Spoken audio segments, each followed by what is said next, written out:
Happy Friday! Welcome to the Sean O'Connell Show. You're listening to ESPN 792.1 FM, Utah's number one sports talk, and a Sean O'Connell Show that is brought to you today and every day by Les Schwab Tires. Tires, wheels, accessories, air fresheners, anything you need for whatever it is you drive, Les Schwab's got it. Stop by your local Les Schwab. Multiple locations up and down the Wasatch Front. The pros there are going to get the job done right the very first time. NFL draft first round in the books. Plenty more to come on the draft front today and tomorrow. That's when you'll start to see the Utes and the Cougs. I think you're going to see also on day 3, I think you're going to see Jalen Royals, the Aggie, as well. I guess he could potentially sneak into round number 2. Doesn't seem like that's going to be the case, but the local interest, at least from the university level, is going to come flying off the board over the weekend. There's plenty of local interest, or as much local interest as I would have expected and hoped for in the first round as well. Not from a university perspective, but hey, congratulations to the Dart family. And Corner Canyon, as we talked about. And to Roy High School. I'm not going to leave out the Royals. Good. I'm not leaving out you Roy people. Good call by you. Okay? Shout out Freddie Fernandez. We love Weber County. Shout out to our Weber County listeners. Roy. Yeah, shout out to Roy for developing him. Shout out to Corner Canyon for finishing. And shout out to the Dart family and to Jackson Dart for navigating successfully a transfer portal, NIL, convoluted era of college football to the point where he was the number 2 quarterback taken in the draft. The Giants traded back into the latter part of the first round to grab him. And shout out to the New York Giants, man. Abdul Carter and what you think might be your quarterback of the future. Well, and they've got the not that Russell Wilson is who Alex Smith was his last year in Kansas City, but they've got this situation that everyone's talked about as part of Patrick Mahomes' success. He did not have to start right away. He got to learn from a veteran quarterback who's been really good to at sometimes in Russell Wilson's career, he was looked at as a Hall of Fame quarterback. If that's I hope that that's what they do. I hope that they go into the season with Russell Wilson as the starter, and Jackson Dart does not have to have that pressure right away. And hopefully it lasts for at least one whole season, and then you can give the reins over to Jackson. It's a fantastic situation for him. It's the kind of situation you want for your – I know that everyone's just like, oh, number 1 pick overall. That's what I want to be. The signing bonus that comes with that this year is going to be in the $40 million range. But at the end of the day, you want longevity. You want that second and third bite at the apple as an NFL quarterback especially. I mean, we talked about this with Cooper Flagg and the reclassification, and we talk about that with these guys who, even though they know they're not ready, their families know they're not ready, their teams that draft them know they're not ready to get into the NBA, you just do it. You just like, all right, let's go. Because, I mean, who are we talking to? When we were discussing, Cooper Flagg is going to be a billionaire.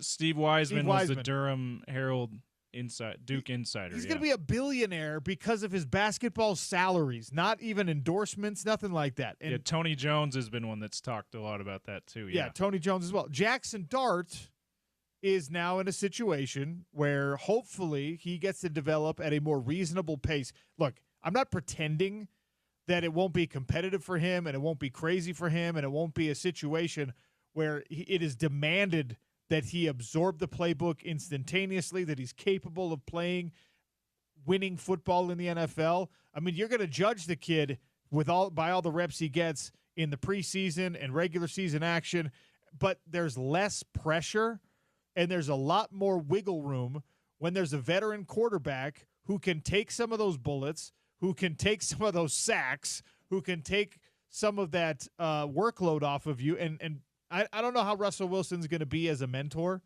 I have no idea what his mentality is when it comes to that kind of thing. I don't know if he's got like the Aaron Rodgers mindset. I don't know if he's got the Alex Smith mindset. I don't know if he's got the Joe Montana mindset.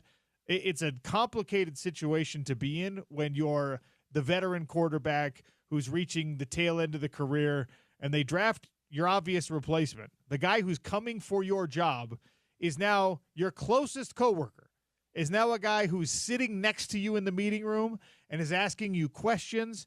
And just like, hey, what about this? You have to decide if I'm going to answer like in a cursory manner, because you can't just cold shoulder the kid, right? But you am I you going have to to acknowledge him? You have to be cordial somewhat. Am I going to give the nuanced answer? Am I going to really try, as Eric Weddle was talking about when he joined us on the show yesterday, am I going to try to pour into these guys that are asking me, hey, make me better, make me better, make me better? Like, the quarterback mentality is a little bit different than a defensive player, like Weddle knew, and his philosophy is always a great one because the guy's just great at everything in life, including being a human. But, he was like, look, if I'm going to lose my job, it's because I can't play football anymore. It's not because some rookie is better than me. And that's a great perspective to have. But also there's wiggle room, right? There's a margin for error when you're a safety, when you're a defensive back. If you're Eric Weddle and they draft a guy who's like, well, he might play next to you. You might be on the field at the same time. Right? Or if they decide that since he's the future, we want to start him over you, you're going to get plenty of snaps in the rotation. At quarterback, it doesn't go like that. No. So quarterbacks are different. But Jackson Dart is, I think, in a really good situation. And to my chagrin, because I'm not a big Giants guy, I think that their first round couldn't have gone much better. Abdul Carter is a freak, and now you have him and Kayvon Thibodeau, who's been good, not elite, but really good. And then you get Jackson Dart, who could develop into something. And obviously we love it because of the local connection here. A born and raised, a high school, a kid from Utah, like a real kid from Utah, drafted in the first round.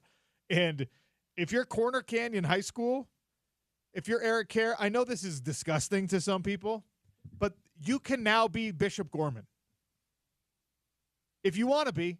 I don't know if they want to be. And it's not a private school like Bishop Gorman is, so there's less of that sort of like backroom dealing, I imagine. Bishop Gorman, for people who don't know, Las Vegas powerhouse that was sort of funded by the Fertitta family, who is the owner of the Palace Station Casino, or the Station Casino Fertitta franchise. Houston Rockets. Tillman Fertitta is a different one. Fertitta is a different. Okay.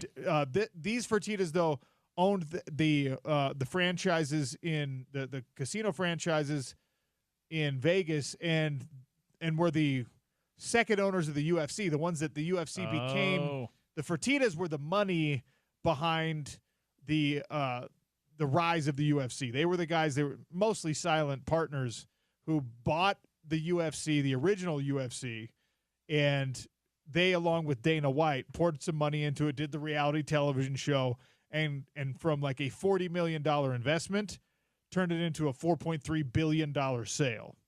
So it's those Fertittas who have funded Bishop Gorman High School. And Bishop Gorman High School has coaches that are making like really, really good money. Bishop Gorman has been able to recruit players and become a perennial top 25 that is just constantly pouring guys into, especially Oregon, USC, UCLA, West Coast schools. You could be that. Yeah, they are the pipeline for the Power 4, Power 5 for a long time. Yeah, one of. Like on the West Coast. Obviously, there's like one of on the West modern Coast. day De La Salle. Like we know who the great. We talked about it with Junipero Serra, right, where Zach Williams went. Like there's a bunch of really, really good ones on the West Coast, and in Vegas you didn't have that until basically the Fertittas poured their money in, remodeled the campus. It's a college campus effectively. Well, Corner Canyon is a public school. Corner Canyon, though, I'd have to look it up. I don't know if Bishop Gorman has two quarterbacks drafted in the first round in the last 10 years. I don't think they do. I don't think they do. Well, maybe we'll have our listeners help us out, 877-353-0700. But I can really only think of one quarterback who's in that time who was really successful at the higher level, Dorian Thompson-Robinson, right? Yeah, I think that's I don't right. know if there's I don't know if there's others, and if you're listening and you're like, how are you missing this? Go ahead and shoot us a text. Help us out if you're a Bishop Gorman expert. Help us out here. That fun fact, Dixie High. I didn't play on the football team, but we started a kind of a series with Bishop Gorman a few years in a row. Played here, played in St. George, played in Vegas. 1 year, I think, lost to them in overtime, so felt really good. Next year and that was in Vegas. Next year they came to our place in St. George, beat us like 35-7. So yeah, my generation of St. George natives know all about Bishop Gorman. So I just looked it up. Right now, there are 10 active players in the NFL from Bishop Gorman High School. None of them are one of them is a quarterback, Dorian Thompson-Robinson, as you mentioned. And, a lot of them are Pac-12 guys. 16 total, 10 active, going all the way back to DeMarco Murray.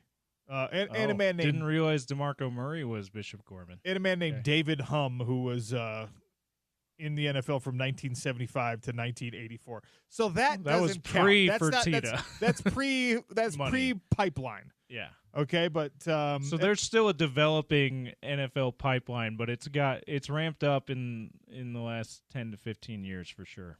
Corner Canyon has Zach Wilson. They've got Jackson Powers Johnson. Yes. Shout out to Raiders lineman now. They've got Jackson Dart, who's now going to be playing for the. If your name's Jackson and you went to Corner Canyon, you're probably making it to the NFL. I think that Van Fillinger is going to be an NFL player. We still have to see if he gets drafted or if he gets an undrafted free agent spot, but he's a Corner Canyon guy. Yes. So you're talking about a little NFL pipeline here. The Brandon Bowen was. Yes, he was an Ohio State lineman. Yeah, Brandon Bowen. I would have thought that Brandon Bowen was on an NFL roster somewhere. That's it's actually crazy to me. It is. After he was part of that class the year after they won the national championship, Urban Meyer's national championship there, that was supposed to be, we're going to win a national championship every year kind of class. They didn't end up doing that. But he was very highly touted. I thought for sure he'd be an NFL player, but he's kind of, I don't know what he's doing now. We'll see if Harrison Taggart becomes an NFL player. Devin Brown competing for the starting job at Ohio State now. He's kind of been doing that his whole career at Ohio State. Doubt he makes it to the league because he hasn't been a starter yet, but that's another Corner Canyon quarterback that's playing high-level college football. And I guess if you want to be optimistic on the Utah front, Isaiah Garcia, who is yet to start for the University of Utah, highly touted offensive lineman coming out of Corner Canyon, who, we'll see. We'll see what happens with him. So anyway, shout out to Eric Kerr, who was, in fact, the wide receivers coach on my sophomore football team. Was he? He was. At Jordan High School. He was fresh out of college at the time. He's a BYU player? No. He went he was a Kent State guy. Oh, okay. And just an awesome dude. And by the way, big lifter. You wouldn't think that of a tall, skinny guy, but very, very explosive and powerful weightlifter. Like, could power clean insane amounts of weight for somebody that size. Should we do the cliche and call him wiry? Because he doesn't look very big, but he's very strong. Yeah, we could say that. Shout out to Corner Canyon and Eric Kerr. And I know I'm going to look at the text line here in a second. People are just going to be like, enough! Because Corner Canyon has drawn the ire and vitriol of plenty of neighboring high schools. Yeah. And that's fine. Because whoever's successful, Lehigh's probably getting it now, and Skyridge is probably getting it now. Whoever's successful in the high school football ranks, the neighboring schools, and the fan bases of those neighboring schools, I'll find ways and reasons to hate them. Absolutely. I ran into a guy this morning who was a Brighton High guy. He was at school drop-off with the kids, and we were just chatting, and he's from, Sandy. Oh, I grew up in Sandy. Oh, where'd you go to high school? Oh, I went to Jordan. Where'd you go? He's like, I went to Brighton. I was like, Brighton. You beat us at everything. Although I will say Brighton High was insulated, at least in my time, from the accusations of recruiting. We just accepted the fact that Brighton was really good.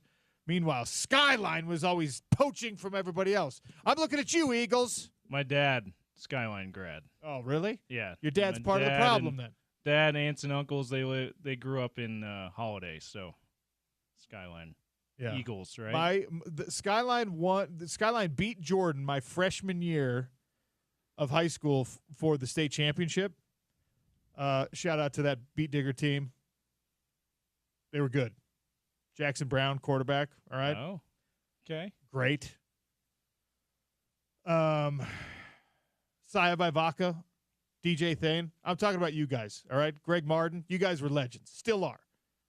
Now, that Skyline team had guys on it that had played with my older brother. He didn't play high school sports. He became a state champion debater. He decided to be more of an academic than an athlete. But in Little League, he was still playing football. And that Skyline team had 3 guys that were on his Jordan Boundaries Little League team.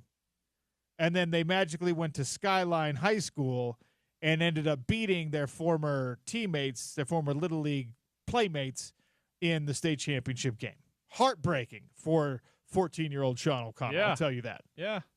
See, for us, that school was Pineview in St. George. Yeah.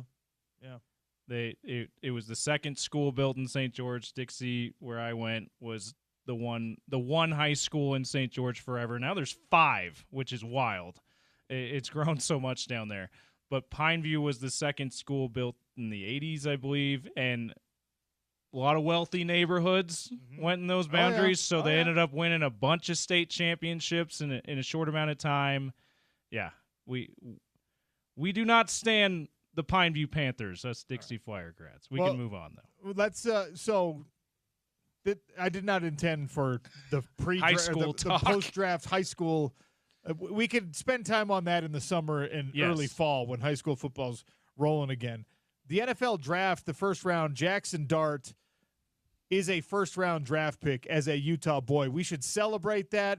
I also would like to call to the attention the fact that, you can't let this happen if you're Utah, BYU, Utah State. You can't let guys from your in-state borders go to other schools and end up being first-round draft picks. Yeah.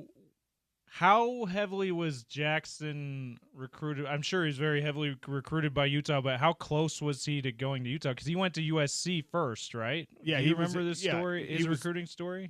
I don't know the nitty-gritty of his recruiting story, but I do know that, it was kind of I think that BYU and Utah, like every other school, wanted him, but when you're a quarterback, you're going to go to USC. Yeah. If you have an opportunity to go to USC, you're going to go to USC. I don't know how close any of the in-state schools got to him. That's a tough thing, right? Because, again, this is kind of the same time where, Van Fillinger is also in that conversation where he could have gone to Tennessee. He could have gone to any of these other schools. I think Texas he was committed to for a hot minute, and then he flipped his commitment to stay home. And you've had to battle it out with Oregon so many times for the top in-state recruit. Oregon stole the top in-state recruit many times. Stanford did that a bunch at the beginning of Utah's Pac-12 Oregon run. beat everyone for Kingsley Suamataia, and then, of course, he ended up transferring back to BYU. So there's just all of this. You don't want to see it happen, right? Corner Canyon, I don't know what you got to do. I don't know what bribe you have to pay if you're a Utah coach to just be like, dude, funnel them my way. Just make them a development program. If you're I don't know how legal this is. If you're build the weight room at Corner Canyon. Keep it on the DL, but make the pipeline happen. Make the donation to the weight room and build up the facilities and just be the only thing that we demand is there's a drum and feather or an interlocking U on every single surface in that weight room and in that athletic facility. Make it a subliminal messaging thing. You know what I mean? Like the lunch trays have drum and feather on them, where they don't even think about the idea that they're being influenced to go to the University. They're not red U's, but there's the interlocking U somewhere on there. It's not red. It's very subtle. Like Corner Canyon is interlocking C's, just turn that up so it's interlocking U's. I don't know. Figure it out. You just don't want to see these guys, these in-state guys. And I'm really happy for Jackson Dart. I'm super happy for his family. How much cooler of a story would that have been if the quarterback with this ability, and by the way, Cam Rising was in the picture at that time, so Jackson Dart was probably somewhat influenced by that. And who was the kid that ended up transferring out after he was like the top quarterback from Southern California? I can't believe I'm blanking on his name. 877-353. You're not thinking Costelli, are you? He wasn't. I don't know where some of these guys are in from. any case, congratulations to the Dart family. The biggest news for some people was that Shedeur Sanders has fallen out of the first round of the draft. Jackson Dart was a huge part of that story because when the Giants were trading back in, there were a lot of folks that were just like, I'm sure the Sanders family gathered around at the watch party was just like, aha, here it is. And that's not what happened, right? So 2 quarterbacks taken in the first round. Cam Ward, number 1. Jackson Dart, number 25, after the Giants traded back in. And we knew that Travis Hunter was going to go number 2, it seemed like. All the reports were that it was going to be Cleveland that took him.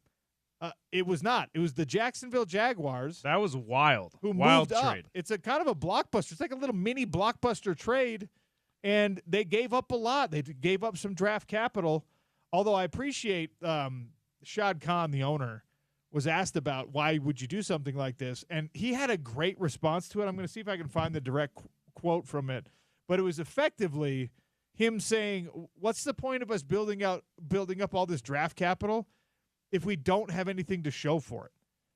Let me find the actual quote, because there's not a lot of owners that that you can grab a draft quote that makes sense. It actually sounds good. Most of the time when owners are giving quotes at the draft, it's justifying some stupid pick that they were just like, they walked over their head coach and their GM.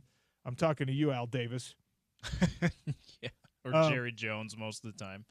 So Shad Khan said this: one thing the Jags have always done well is building draft capital. This is the owner. We've been great at stockpiling picks, but when it gets right down to it, what do you have to show for it? And that's exactly right. You're coming off a 4-12 or 4-13 season. You stink. You had to fire your coach. You hired a new coach. And he said, we wanted difference makers, and that's what we got. I put a poll question out there at Real OC Sports. Do you think that Travis Hunter, he's a Heisman Trophy winner. He started both ways in college football. He was an All-American player both ways in college football. Everybody under the sun says you can't be that in the NFL. If we accept that, well, you can't quite be that in the NFL. Yes, there'll be a package for him on either side of the ball. He'll predominantly be, which I think is the wrong thing. Cleveland and it seems like Jacksonville both have the same plan for him to predominantly be an offensive player with a defensive package.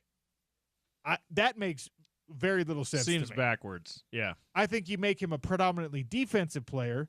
Lockdown corners are unique, and maybe people don't view him as a lockdown corner in the NFL.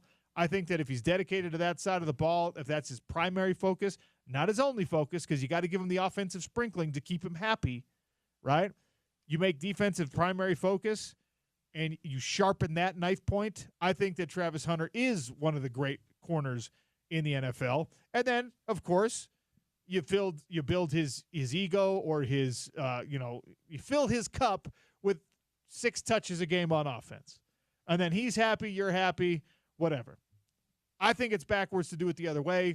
I'm not an NFL GM or head coach. Let them figure it out.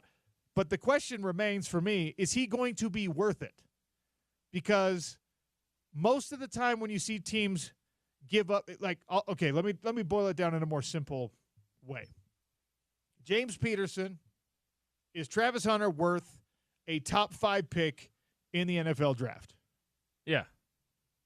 James Peterson, is Travis Hunter worth a top 5 pick in the NFL draft and a top 10 pick in the NFL draft? I think he might be. Yeah.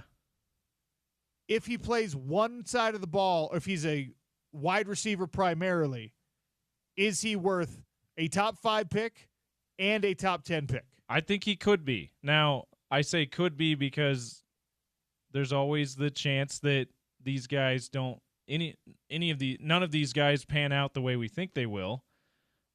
And that seems like a really steep price, but I think he could be because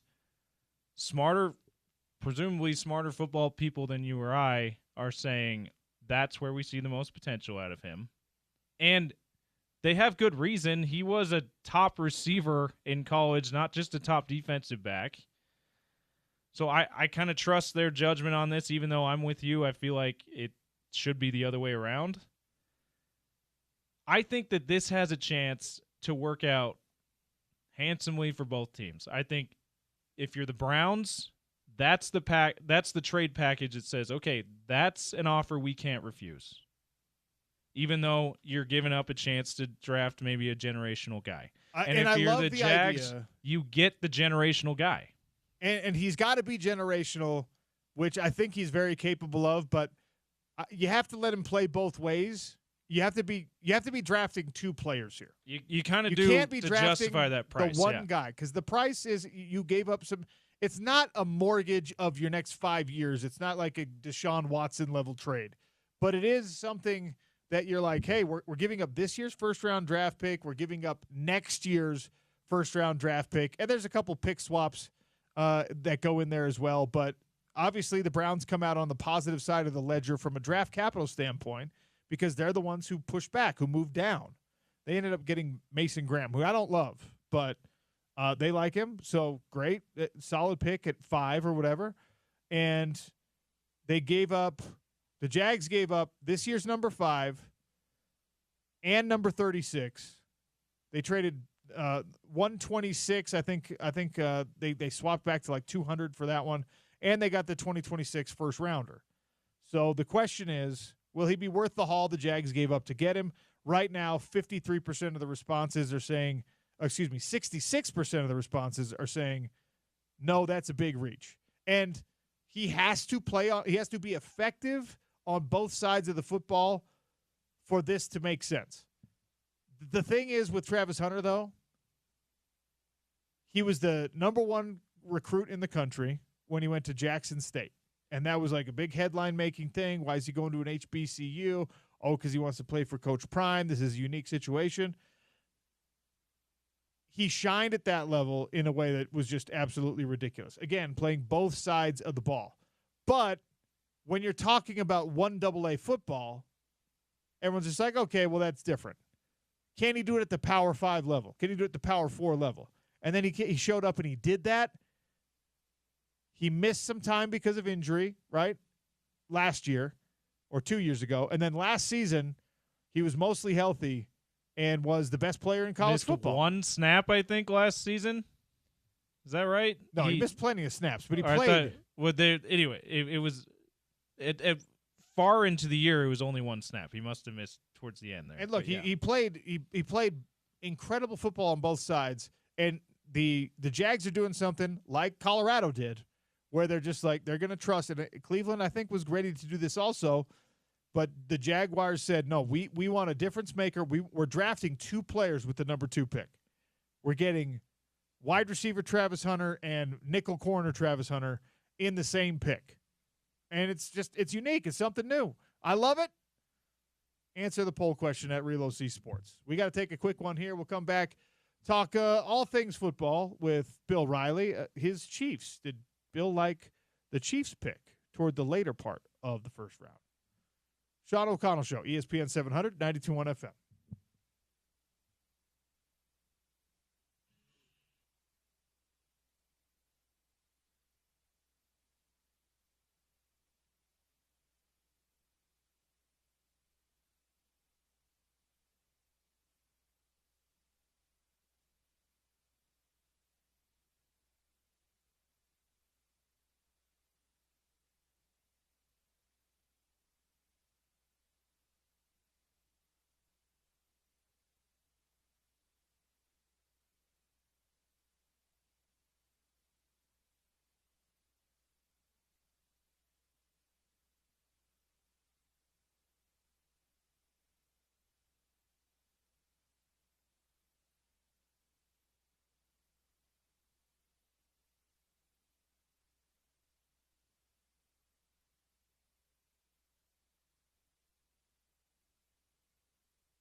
Sean O'Connell Show continues here on a Friday. Bill Riley joins us, the voice of the Utes, on the home of the Utes.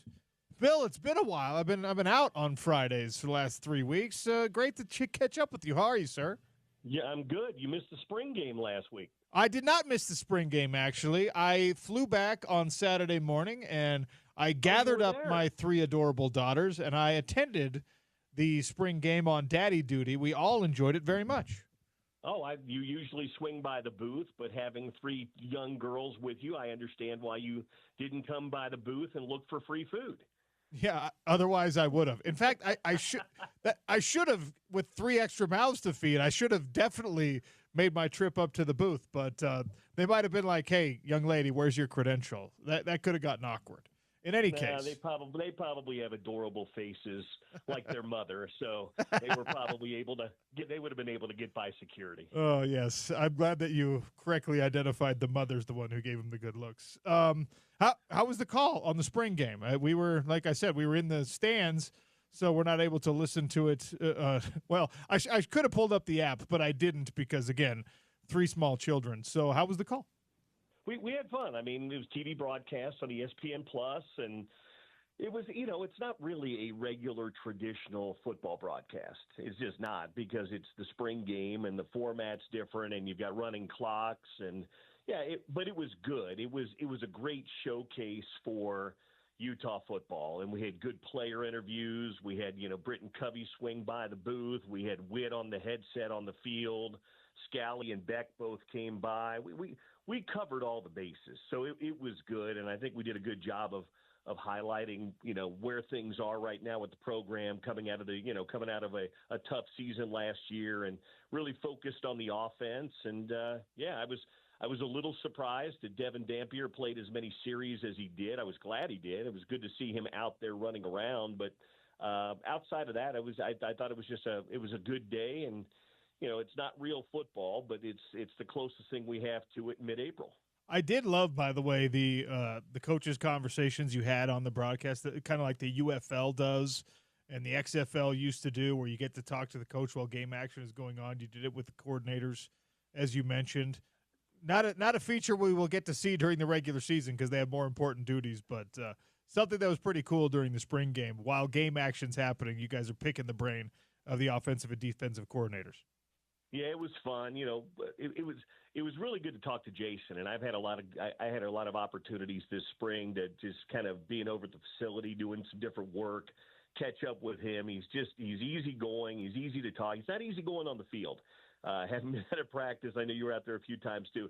He gets after those guys, and he and Simon and Atuaya, they don't hold back, and they give you, there's a little bark there, but it's done the right way. But when you're away from the field, he's just such a good guy to talk to, and he explains things, and he's willing to sit down and chat with you. So I really felt like going into the game and coming out of the game, I've got a really good feel of where he is with the offense and what he wants to do. And he was very open. Hey, we've got to add a few guys. We've got to find some guys who can catch the football a little bit and make some plays. But he loves the offensive line. I mean, he just couldn't stop talking all spring long about the offensive line, even though you didn't see any of the 5 starters in the spring game. And obviously Devin, he loves the running backs they've got too. And, they're just trying to figure out who the playmakers in the pass game are going to be. So it was fun getting to know him, not just during the game itself, but all spring long.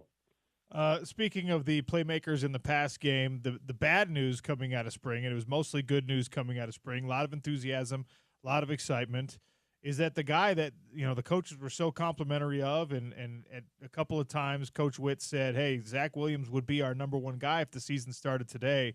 His name then goes in the transfer portal. What have you heard about the situation? Is there a chance he ends up back at the University of Utah? We've seen that happen before. What are your thoughts on the presumed wide receiver number 1 shopping himself around? I haven't heard anything about a return. I actually was able to catch up with Kyle. He and I did a function together on Tuesday. Was Tuesday the day that I think it was Tuesday, and it was right after it had happened, and he was pretty open and upfront. Yeah, he decided to go into the portal. Didn't make it sound like that he was coming back, but again, in the craziness that is college football, transfer portal, I guess you never say never till they go somewhere else. And even when they go somewhere else, you still never say never. But it didn't feel like it. I know it kind of caught him by surprise based on my conversation with Kyle. But, it's one of those things now where you can't dwell on it.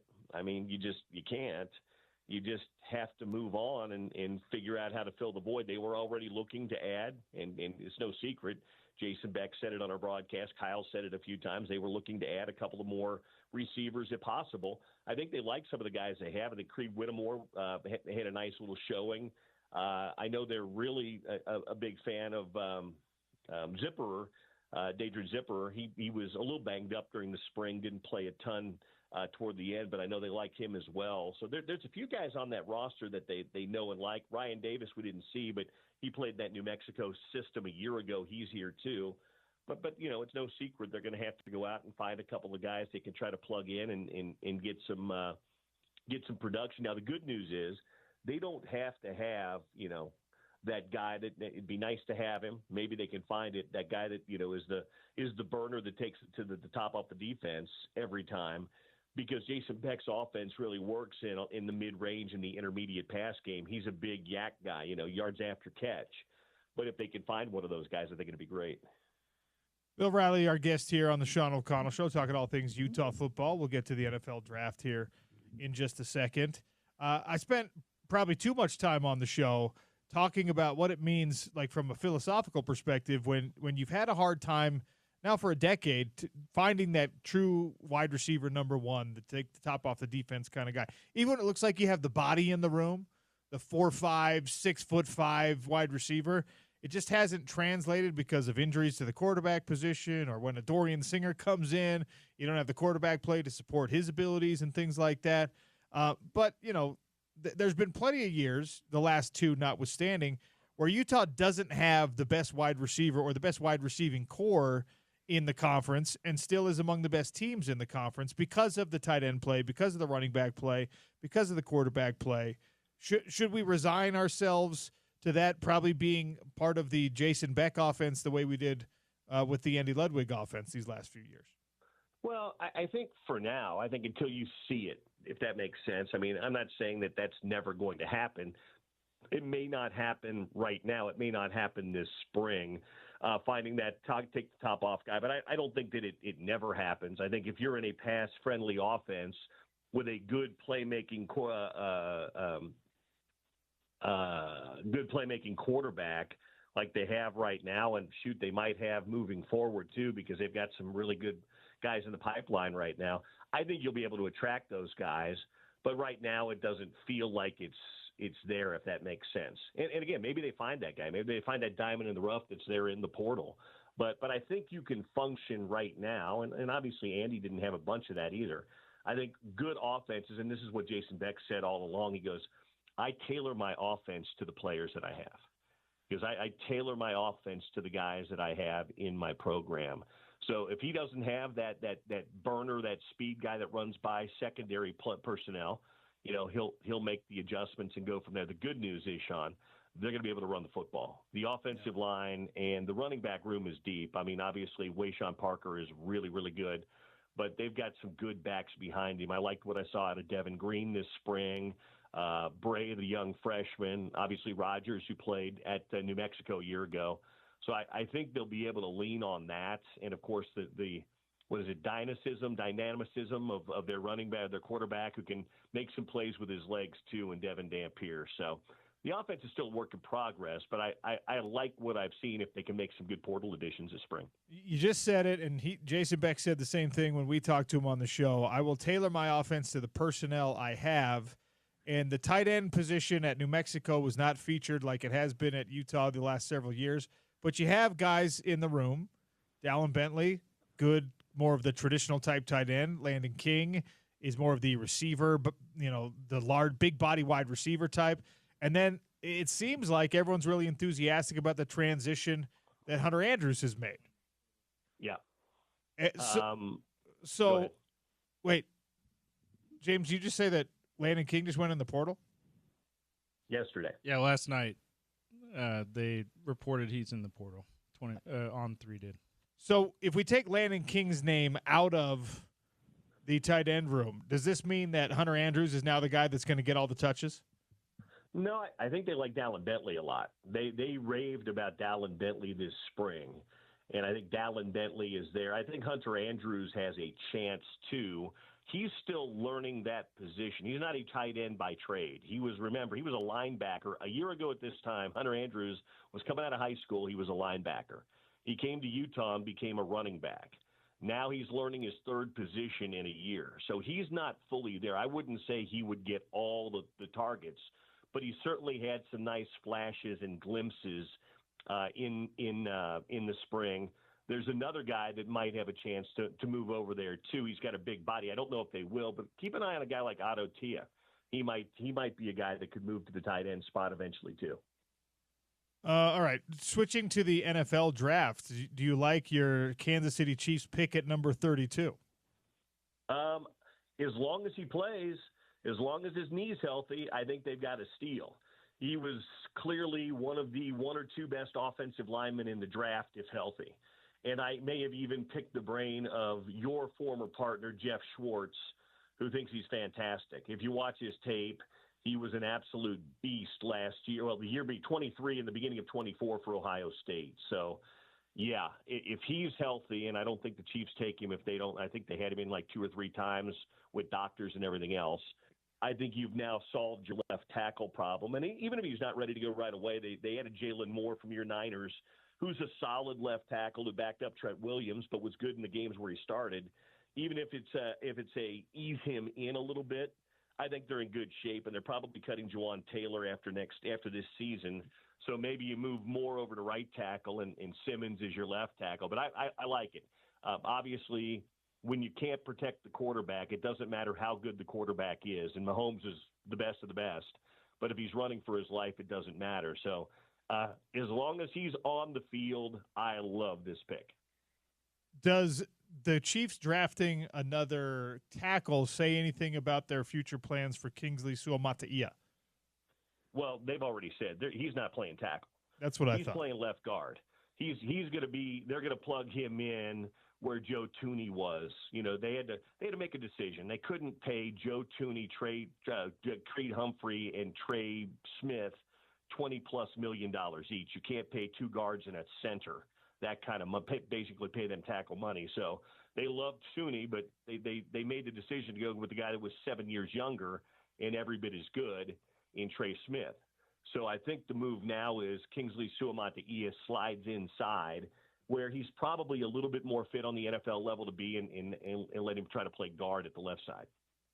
That's what our guy Jeff Schwartz did, by the way, since you just mentioned Jeff. Tackle in college, longtime guard in the NFL. It works. Yeah. Oh, yeah, it does. And he, again, they threw him into a tough spot. I mean, Kingsley he's got a lot of, but, you're sticking a guy. There's very few rookies that can step in immediately and play left tackle in the National Football League. And so I think they put him in a little bit of a tough situation last year. So I think sliding him inside next to a guy like Creed Humphrey, who's a really good center, will probably help him out a lot. Over under 3. Well, I'll say over under 2.5 Utes get drafted.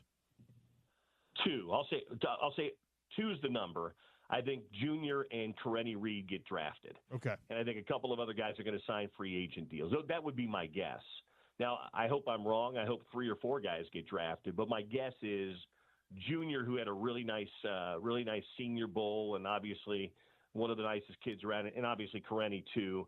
I don't know that Karenni is a starting linebacker in the NFL, but I think he's one of those guys that can back up and play special teams. He's just such a smart football player and can do a lot of things. So I think those guys are probably 6, 7 round guys, and then maybe a couple of other guys.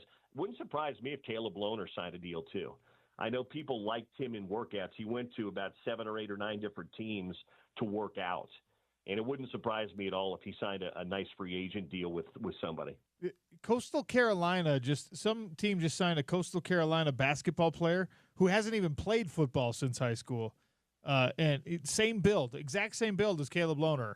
And they signed him to like the camp invite type of contract. So I think he's going to get at least his cup of coffee at the next level. And I think guys like Van Fillinger are on the way to that kind of thing.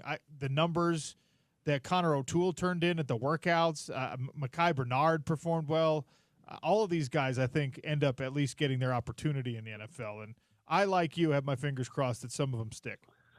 Yeah, I do too. And some of those guys, and some people understand this now, I think, but sometimes it's better not to be drafted in the 7th round because you might just be cannon fodder for OTAs or something. Sometimes it's better to have 7 or 8 teams bidding on you as a free agent, and you get to pick the spot where you think you fit best. Because sometimes the team in the 7th round is just bringing you in, where if you could pick a spot where you think you might have a chance to make the team, that might make it a little bit better. You won't find any dispute from me on that. In fact, Spence Checketts on his show yesterday was talking about Trevor Riley got mad because he got drafted. He thought he had a better situation coming, and the old rattlesnake had to navigate that process being drafted by a team he didn't necessarily want to be drafted by. So, Let me ask you an NFL question. Where are your Niners? Are the Niners still contenders? Are they in retool mode? I don't think they are contenders right now. And what do you do with Purdy? Because you can't pay him $60 million, but you've also got to have a quarterback. So the Niners kind of feel like they're in NFL purgatory right now. That's exactly where they are, and it sucks because, last year, if healthy, you have probably the best roster in the NFL. Or one of the best. Eagles get to make a case for that as well, obviously, as Super Bowl champs. And then, they clearly know, which I'm glad about. They clearly know you can't pay Brock Purdy $60 million, and they want to pay him more like 45, and he doesn't want to sign that deal. But then, even if he does, okay, your quarterback situation is figured out.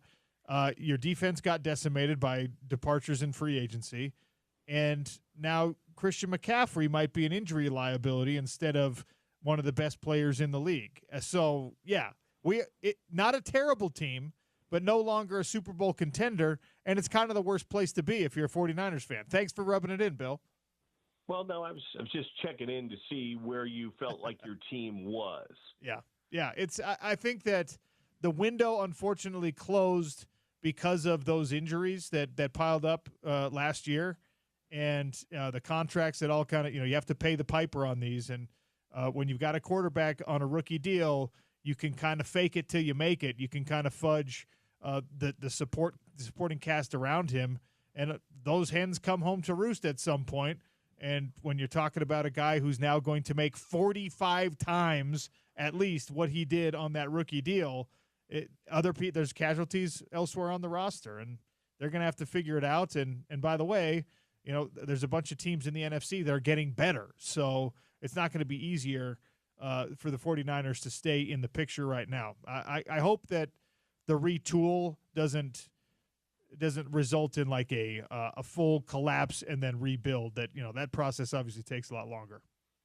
By the way, just to circle back to what we were talking about with wide receivers for Utah earlier, if you do your job in the portal, you can find guys. And I want to point this out because people think, you got to spend $1 million, $2 million to get an ace receiver. And maybe you do in some cases. But there's going to be a guy drafted tonight that played and dominated. He had a huge game last year against Utah. His name's Jaden Higgins. He played at Iowa State last year. Jaden Higgins began his career at Eastern Kentucky. Eastern Kentucky. I guarantee Iowa State didn't give him $1.5 million to $2 million to come play in Ames because I don't think they have that kind of money to throw around. But my point is, he was a very productive receiver at Eastern Kentucky, and then he came to Iowa State and became even better, and he's probably going to be a second-round choice tonight. So if you do your work and do your homework in the portal, you don't have to go find that five-star guy. You just have to find productive guys that fit. And yet, and again, at this day and age, you have to make them fit in your quote-unquote budget, but I think you can still do that too. Well said, and always great catching up with the voice of the Utes. Thank you, Bill. Thanks, Sean. I'll talk to you soon. That's Bill Riley here on the home of the Utes. Sean O'Connell Show continues. We'll wrap up hour number 1 with a little hot lunch next. ESPN 700, 92.1 FM, proud part of Utah's ESPN radio network.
2 nights ago. And he has the game winner in Game 3.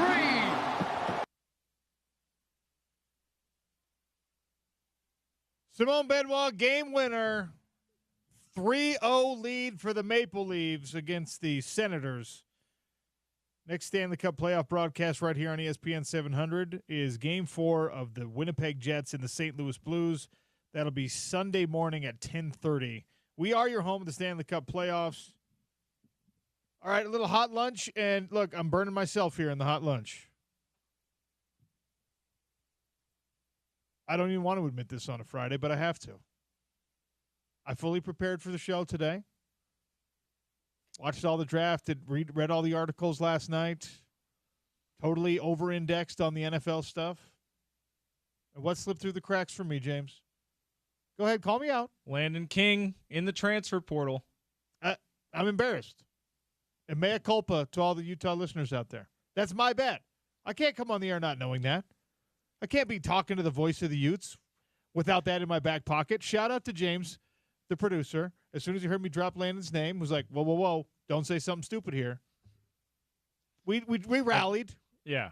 But Landon King in the transfer portal is, again, worse for the optics on the Utah front than it is for the production and actual football impact on the Utah front. I know people love this kid. I know that there are a lot of guys that respond to our Twitter and gals, that respond to our Twitter polls and who text us at 877-353-0700, and they're just like, no, man, Landon King is the truth. He's the everyone's favorite breakout candidate all 3 years, well, two plus years he was with the team. Like, we would ask that question, who's your breakout star on the offense this year? And it would be, oh, it's Landon King for sure. It's Landon King for sure. And it hasn't been. And I'm like, it's not all his faults. I think better quarterback play certainly could have improved things. I understand why a Landon King wants to be in the transfer portal to shop things around, and there's some frustration here. I don't know that the new offense and the landing of Jason Beck and Devin Dampier, I don't know if he developed the chemistry that he wanted with your new quarterback and thought that he was going to be featured enough in the offense to want to stay. It seems like that the answer to that's probably no at this point. But there are people out there who are already accusing me of being a Utah football apologist because I'm not panicking over the departure of a wide receiver who had 100 total yards for the team and now a tight end who's coming off like a 54-yard season. I know that it's not all his fault. I think he had, and we love Landon the person, I think is what it is. We love Landon the person, which makes us think we're going to love him as a player, and we should keep giving him chance after chance after chance. Unfortunately, he didn't take advantage of those chances for whatever reason. He just didn't. And you make a good point about this offense, at least at New Mexico, does not feature tight ends. I asked every tight end that we had that were given to us in media availabilities after practice OC in the spring. What are your guys' thoughts about how this offense did not have much tight end production at New Mexico? And all of them said the right things. Landon King was very brash even. He said he mentioned what you and Bill and others have said, that Jason Beck has said, that this offense gets tailored around the players we have on the rosters, the talent we have here, implying that if we need to be more tight end heavy, we're going to be. Landon King kind of said that, and he said, we got tight ends here. I don't know what they had in New Mexico, but we got them here. Yeah. Unfortunately, it seems like, totally speculative, but it seems like after going through a whole spring camp, by the end of it, he didn't feel as confident as he did when he answered that question to me. And you know what?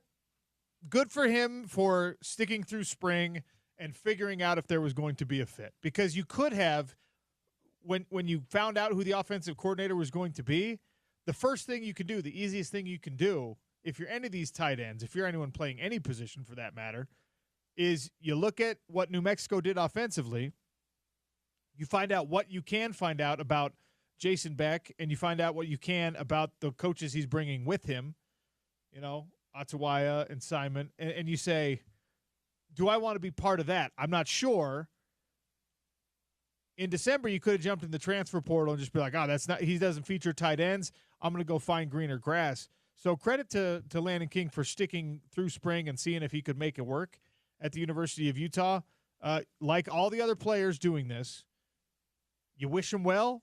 You hope that they find the happiness and the success and the stats that they're looking for elsewhere.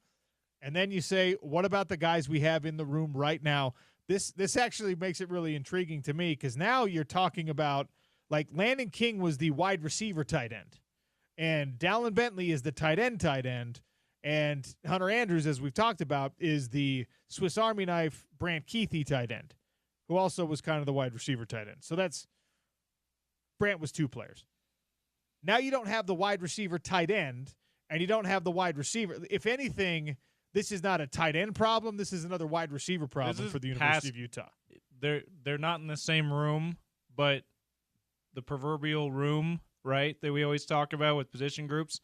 This is a pass catching room problem. So now you've lost 154 yards from last year's passing offense in the transfer portal between him and Zach Williams. Oh, is that why meteors are falling from the sky all around us, OC? We are on fire. Oh, my gosh. 154 yards, guys. Like, all due respect to those guys. Now, to be fair, that's 10% of your passing production from the whole season last year. That's a good point.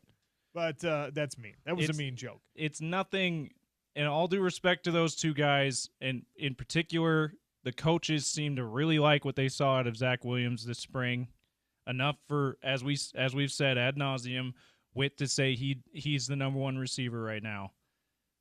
But that, like, don't cry over spilled milk. And by the way, Hunter Andrews being shifted to the tight end role doesn't happen if they're like, well, Landon King can do all that stuff. So, I mean, good luck to him.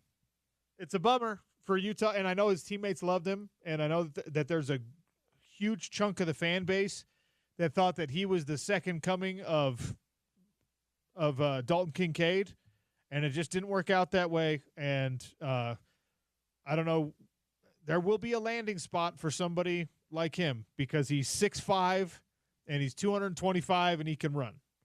Somebody's going to give this guy an opportunity. Keep a very close eye on where that opportunity is.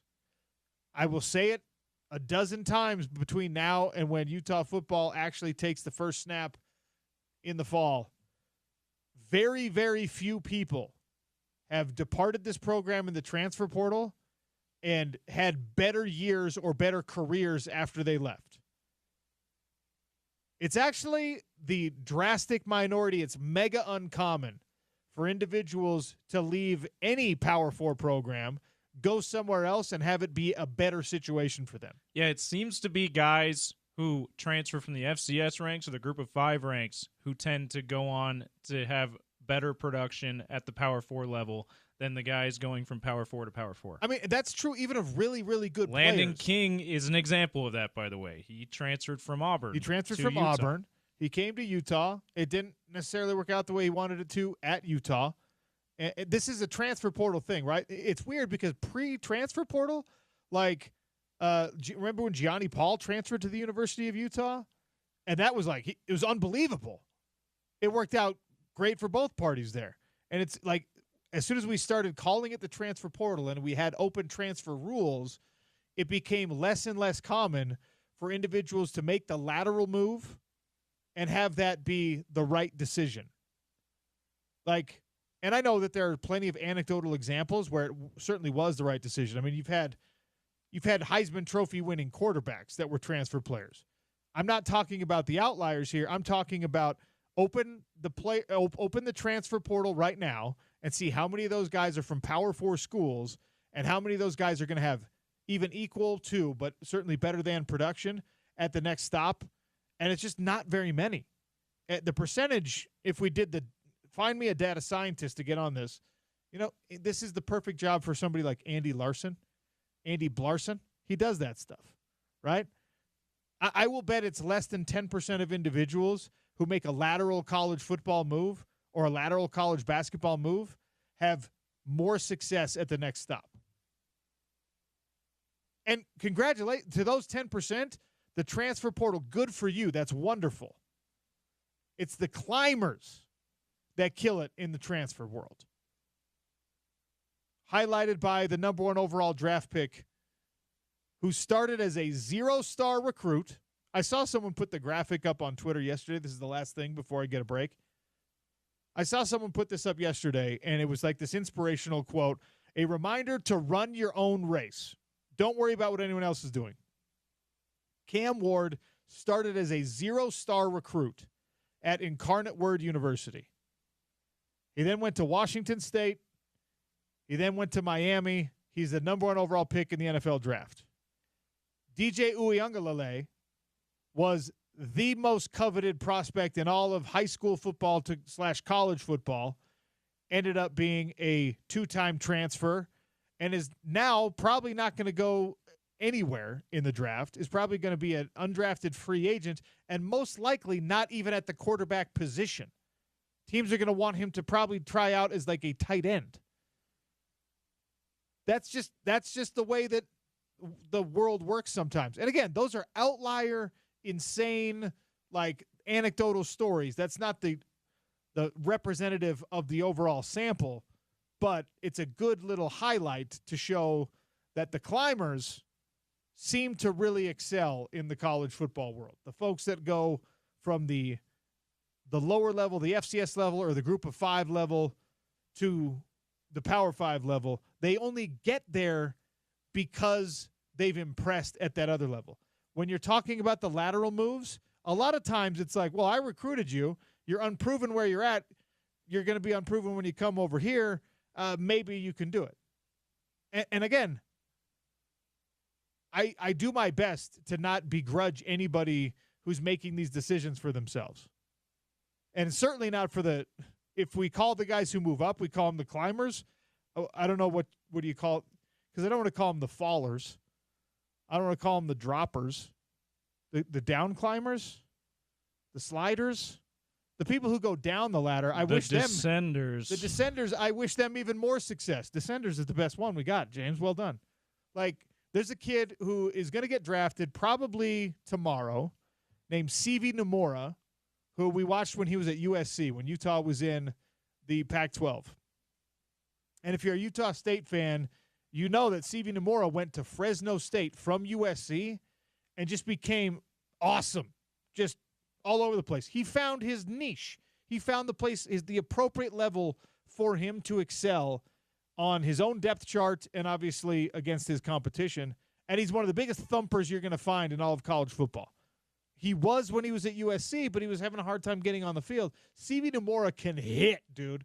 I don't know if he's ever going to be an NFL starter anywhere except on the special teams, but he's probably going to play 8 years in the NFL because he will run down there with his hair flying on the back of his helmet, and he will smash whatever's in front of him.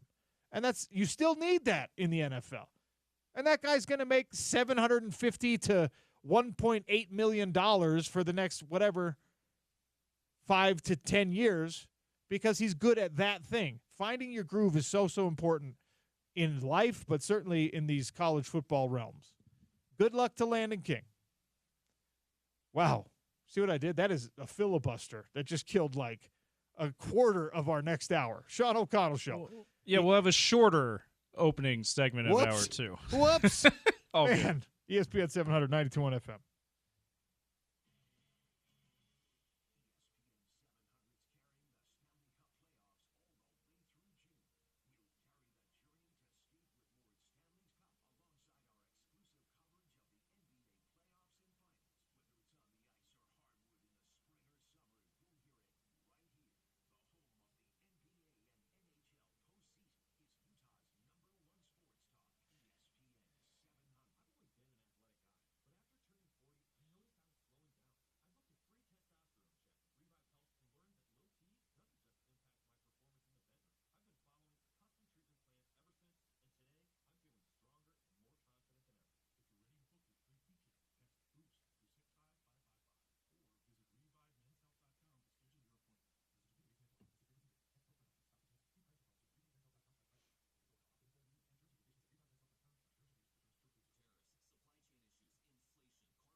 Hello. Great.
Sean O'Connell Show on a Friday. We've got the airing of grievances coming up in just over an hour. Prepare your grievances. I've got one that goes against an entire industry, so I hope you're ready to fight this battle with me. At 1 o'clock, Quinn McLean's going to join us, data scientist and draft analyst over at Sumer Sports. We'll be talking about the draft and the upcoming college football season. NFL draft continues today. You've got one local off the board, not a local university, but a high school product of the University of Utah, Jackson Dart, as you are already aware, selected by the New York Giants. They move back into the first round to get the quarterback, and everyone's holding the breath. Oh, Shedeur. Nope, it's not Shedeur. It is Jackson Dart. I totally did that because of all the rumors we heard at the beginning of the draft cycle before we started hearing all the reasons why Shedeur is not a top 5 pick and not a first-round pick and all that stuff. There was so much, I think the Giants are going to trade up to take him. Or I think if he's there at 3, the Giants will take him, which seems absurd to say now. If he's there at 3, he just didn't get. He was that, like, a few weeks later, we were saying maybe he's top 10, maybe he's a first-round pick. And, yeah, so when the Giants traded up, I'm like, oh, maybe they got the best of both worlds. Maybe they got Abdul Carter with their top pick, and they're going to be able to get Shedeur Sanders later. But they ended up with Jackson Dart, which I think it's a great, as we said in the opening segment, I think it's a fantastic situation for Jackson Dart, and I think that he has a really good chance to thrive there. Okay, so something really fascinating has emerged around the Shedeur, and it actually kind of sucks that Shedeur is the casualty of this, but I don't have a ton of sympathy because, silver spoon kind of a cat who has carried himself that way. He's a really good football player, and I promise you this, with the stats, the numbers that Shedeur Sanders turned in at the University of Colorado, playing behind the kind of offensive line that he had to play behind at Colorado, if he was not the son of Deion Sanders, he would have been drafted by now. And I know there are people out there who are just like, what are you talking about? The only reason that he's where he's at and he's thought of like this is because he's Deion's son. No. Well, you're not all the way wrong. But no one in the NFL is willing to say this. We can say it because we're a Salt Lake City radio station. Being Deion's son and the NFL watching how he is treated by his father and the way that the blind spot has affected Shedeur so much is the reason that he's not being drafted. It's the reason that he was not drafted in the first round. Everyone in the NFL and everyone around the NFL draft was so worried about giving their honest evaluation of Shedeur as a personality because they don't want to alienate Deion, because Deion at some point is probably going to be an NFL head coach, and he keeps receipts. He's that kind of guy, which I'm petty like that, so I'm totally fine with it. And I pray, I sincerely hope I do not have this level of a blind spot for my children as they age, as they grow, to where I have now hindered them and hampered them to this level. Shedeur is not being drafted high or was not drafted high because of the fact that he comes from this place where Deion retires his jersey when it's totally unjustified. And where Deion doesn't expect Shedeur to conduct himself in a manner that is consistent with what he expects from everyone else on that football team. Demands them all to be professionals, all to be courteous, all to be whatever. His own sons were allowed to talk trash to referees and opposing coaches. Anyone else on his team, and Deion Sanders is laying the smackdown. His two sons were it was like you've seen Talladega Nights? Of course. Ricky Bobby. Oh, baby, love that money. You love to say that all the time. I'm going to come at you like a spider monkey. Like he has these Chip. These wild, shiftless hobos for children. You know what I mean? Because there's a blind spot there.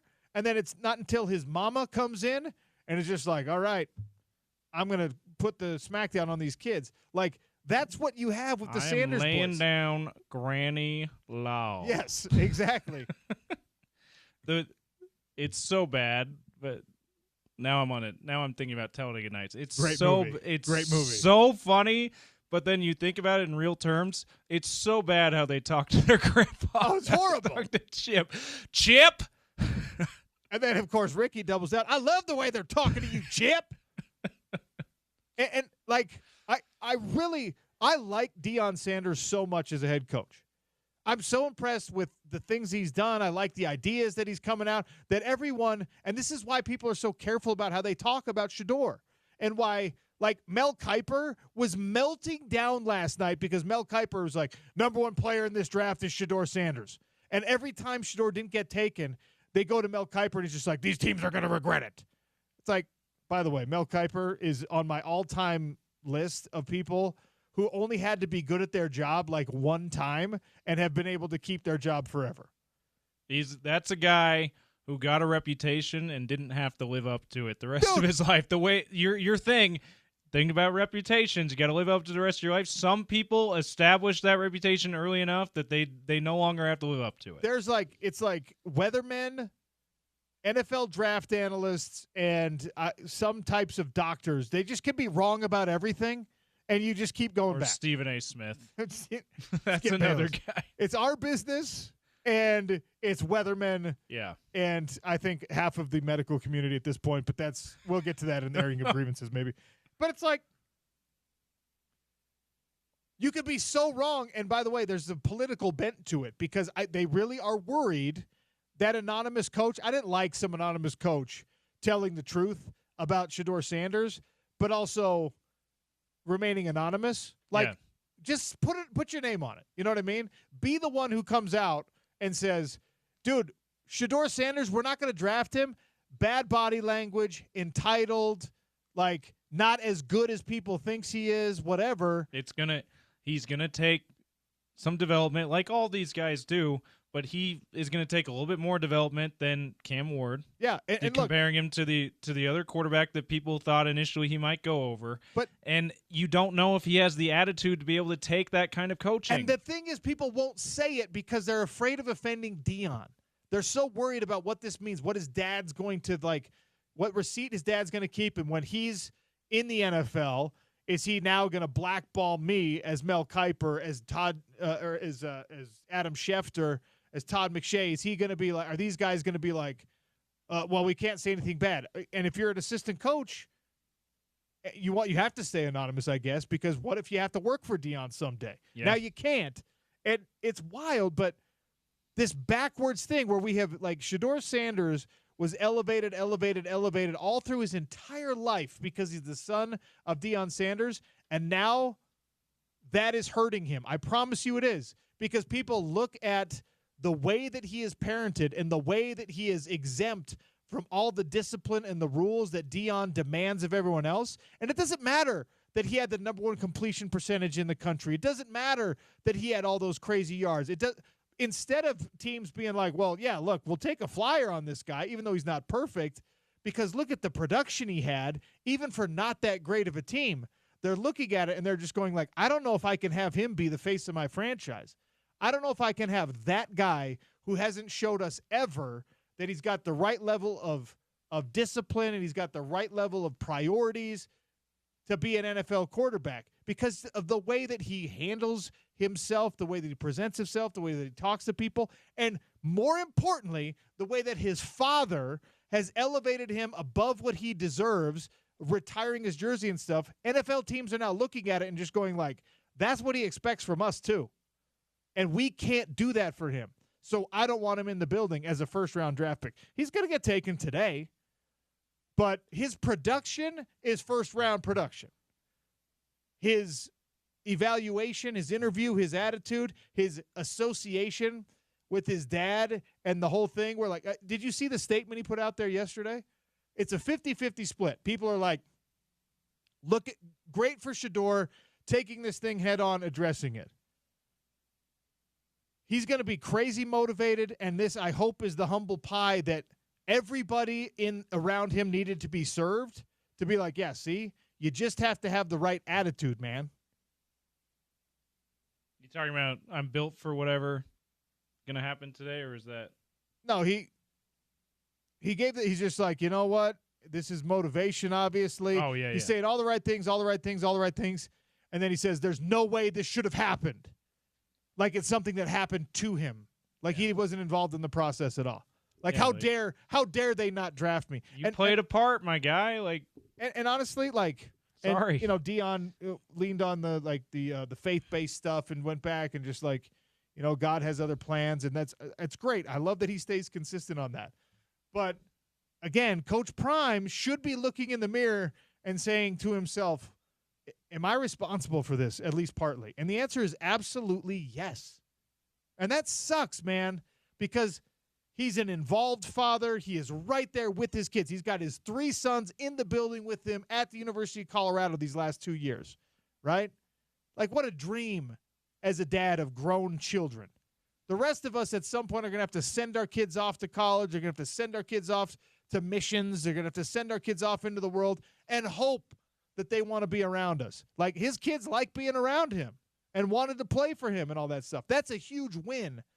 But somewhere along the way, you created this insulating layer between what you expect from everyone else and what you expect from your own children, and that is now harming their draft prospects. That is now harming where he goes in the NFL draft. And it's costing him millions of dollars, which is fine because he's still going to make millions of dollars, and he already has millions of dollars. But it's weird. It's the craziest thing I've ever seen. Where it's like the road to hell has been paved with the best intentions. You tried so hard and you stayed so involved and you did so well, except you screwed that one thing up. And you demanded that the university retire his jersey, and you gave him the strongest sense of entitlement that we have seen from probably any player in recent memory, and you reinforced it instead of correcting it as his dad. You literally put it on the side of a stadium alongside a Heisman Trophy winner. That is bananas. And you think the NFL ignored that? Of course they didn't. Anyway, we'll get back into more draft stuff. I promise that's the only rant I need to go on for Shedeur Sanders today. Good luck to him when the Browns draft him in the second round. Sean O'Connell Show, ESPN 700, 92.1 FM. We got the Festival of Tees going on right now on ESPN 700. Powered by the Utah Golf Association. We're giving away free golf every day on Down and Dirty with Scott Mitchell, on my show, and on The Drive with Spence Checketts. Mountain Dell, is that true? 18 holes at Mountain Dell, James? Yes. Woo! Mountain Dell. I'll tell you a great Mountain Dell story when we come back on the other side. Sean O'Connell Show, ESPN 700, 92.1 FM.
Vaquero rises up, missed it. Pritchard holding his ground, and Porzingis takes a shot. And Batadze got fouled on that rebound attempt, and you saw him elbow Porzingis after he was fouled. There is blood everywhere. Wow. Ooh. I love my WWE moments for sure. It just happens in the game, and you know me, I always love engaging with the crowd, and I already knew getting hit again, blood again, crowd was gonna just go with it. So it was cool, it was fun. That boy Kristaps Porzingis took an elbow a couple nights ago, bleeding like crazy, and he smiled about it. That sound courtesy of TNT Sports and the NBA. Ian Eagle Grant Hill on the game call. The voice of Kristaps Porzingis, obviously, talking about the blood and the interaction with the fans. Game 3 of that series tonight in Orlando. Jason Tatum, a game-time decision, missed his first career playoff game on Wednesday with a bone bruise on the wrist after going down hard the other night. Yeah, isn't that wild? He has not missed a playoff game. Good for with him. Injury at all. This is his 8th season OC.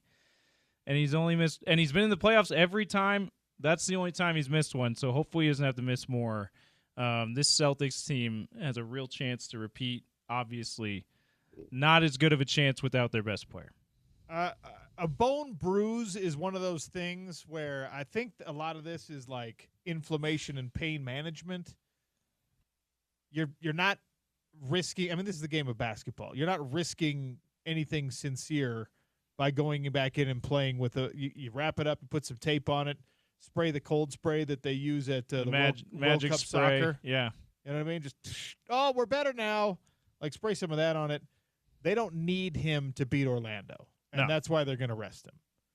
If this was Game 7 and we absolutely, Jason Tatum would be playing in this game, these are the executive decisions. These are the sort of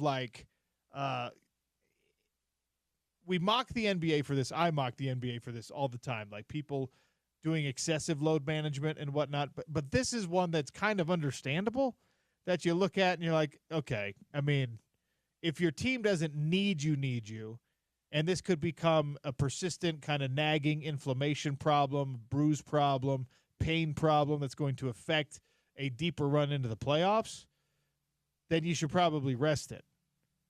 But again, the difference between pain and injury are that they go so far as the judgment on those things goes so far as how needed you are to win games. And he's not excessively needed, I don't think, to beat the Magic. Especially because the subject of our highlight coming in, Kristaps Porzingis, he missed basically all of the playoffs last year. He played 3 games. Couple in the first round, got hurt, then played 1 or 2 in the finals, so 3 or 4 games. He's healthy.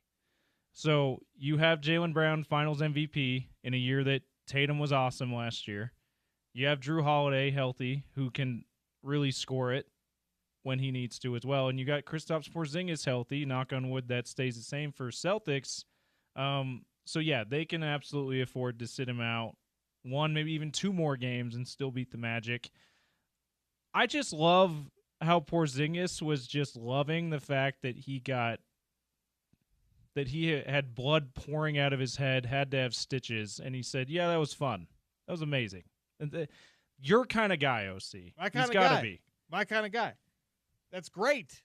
The NBA needs people that have that. Your guys at the PFL should call him to see if he wants to have a post NBA career in the MMA world. Can you imagine? Was it 7'3" white guy who obviously loves getting hit? Super skinny guy though.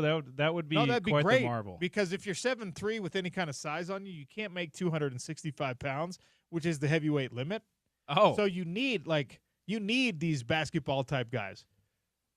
I think the tallest MMA fighter is my friend Stefan Struve, 7 feet tall. Really? I don't know if you've ever Semi Schilt back in the early UFC days, another Dutchman. The Dutch are the tallest people in the world. If you didn't know, the tallest average height in the Netherlands. I actually did not realize that, but that makes a lot of sense. They're so tall. The Dutch, the few Dutch people I've met, or guys of Dutch descent. Shout out to our guy Zachariah. Yeah, also tall. really tall, dude. Yeah. So when I go overseas for the PFL events, the most because we're a Delta hub here, oftentimes you have to fly through Amsterdam, and it's the worst place to go when you're a 6'1" male, because like in the United States you're average size, above average size maybe. You go over there and you're short. Everyone in the Amsterdam airport is like 6'4". Gosh dang it. These are just the airport workers. What do their professional athletes look like? How have the Netherlands not tried to parlay that into becoming a basketball power? It's a great question. The Netherlands has embraced soccer. They love soccer over there. Just like everyone else in Europe, yeah. They love speed skating in the Netherlands. Okay. They're obsessed with speed skating. Kickboxing is big in the Netherlands. There's a Dutch style of kickboxing, and they have their own style of drilling. It's like very iconic and famous. So the Netherlands has been in the combat sports world as a factor for a long time. But yeah, like why basketball? Why not? Why not pay an old, currently retired coach an obscene amount of money just to make you into a basketball power? They've got the height for it. They've got the genetics for it. It sounds like. That's interesting. Like the Dutch on the female athletic side of things, the Dutch women, like you watch an Olympic track meet, and it's all like women from Caribbean nations, African nations, and then like 2 Dutch women. They're just freaks. They're athletes, but for whatever reason, they haven't had quite as many. I just looked up the Dutch NBA players. You ever had like Rick Smits was the best Dutch NBA player? The Flying Dutchman, Rick Smits. Rick Smits was awesome. Was Detlef Schrempf Dutch? No, he was something else. I think he's German. Yeah, I mean, I'm looking at a lot of these names, and they're just not people you know. Quentin Post right now with the Golden State Warriors. Yeah, I should have remembered Rick Smits was Dutch because his nickname literally was the Flying Dutchman. So. We're gonna do this, James. We're gonna gather up some capital, all right, and we're gonna create. They've got like NBA Africa. They've got all these other places where they're NBA Netherlands. Yeah, and NBA. We're just gonna call it the NBA, Netherlands Basketball Association. Yeah, and we're gonna fight that trademark infringement, and then we are going to feed into the. We'll call it the. How about the DBA, Dutch Basketball Association? Okay, that's another thing. Maybe I should save for the airing of grievances, but the Netherlands, since we're talking about it, it's officially called the Netherlands. Yeah. Right? But people from there are not Netherlandish. They're Dutch. Yeah. And it's also acceptable to call it Holland. Yeah. But if I'm not mistaken, that's just certain region of the Netherlands. That's not the whole country. So it's just confusing all around. Also, and another problem I have, James, the Dutch national teams, what color are their uniforms? They're orange. What color is not on the Netherlands flag? Yeah. Well, that's like Australia, too, the Boomers. Well, Australia's green. It's green and yellow, yeah, and they're red, white, and blue. Yeah. Guess what colors the Netherlands flag is? Red, white, and blue, right? Yeah. But they've adopted orange as it's just confusing. Well, here's another confusing thing about it. How do you say German in German? Deutsch. Which is very close to Dutch. Also, the languages are very similar, but one is Deutsch and one is however you say Dutch in Dutch. You know which where is not Deutsch. I also learned this because I did some broadcasts with, again, my buddy Stefan Struve, who was a great UFC fighter, title challenger for a long time in the UFC, 7 feet tall. And do you know where the largest, if you're not an Anglophone country, if you're not an English-speaking country, like that's not the official primary language of the country, the number one country outside of the Anglophone world that's where you can find the most English speakers, fluent English speakers, Netherlands. Oh, I didn't realize it. They're the best English speakers of all the non-English speaking I would have countries. guessed Denmark or Germany. But they don't play NBA basketball, even though they're the tallest people on earth. Weird. All right. I don't know why we got on this tangent, but it does bring me to, you were saying, like, why not bring people like that into the fight world or whatever? Like, Kristaps Porzingis. Okay, so this actually this happened today. There's a guy named Patrice Evra. Do you know who Patrice Evra is? I don't. Okay, so I was not particularly aware of Patrice Evra either. And we just got this announcement today in the PFL world. Patrice Evra is a retired professional soccer player and former captain he was a left back for like Manchester United. He was a captain at Man U. And he signed to fight in his MMA debut for the PFL. What? Wow. From one combat sport to another, right? Senegalese descent. He was a captain for Manchester United and the French national team. He was named in the team of the year, the Professional Footballers Association, team of the year. So effectively an all-star. He was a FIFA All-Pro, effectively UEFA All-Star team. Made all these. And first team all UEFA, first team all FIFA, yeah. And now he's going to be trying out MMA. So, wow. Now he's 40 plus. So this is like, I asked our guy Dunny, I said, what's an American equivalent of something like this? And it's like, well, from a career standpoint, he's like at least a Tony Romo, but from an injury history standpoint, he's more like a Matt Leinart. Okay. So underwhelming on that front. Somewhere between Tony Romo and Matt Leinart. But this is wild that a guy who's had this level of success in like international soccer has decided, I'm going to try MMA.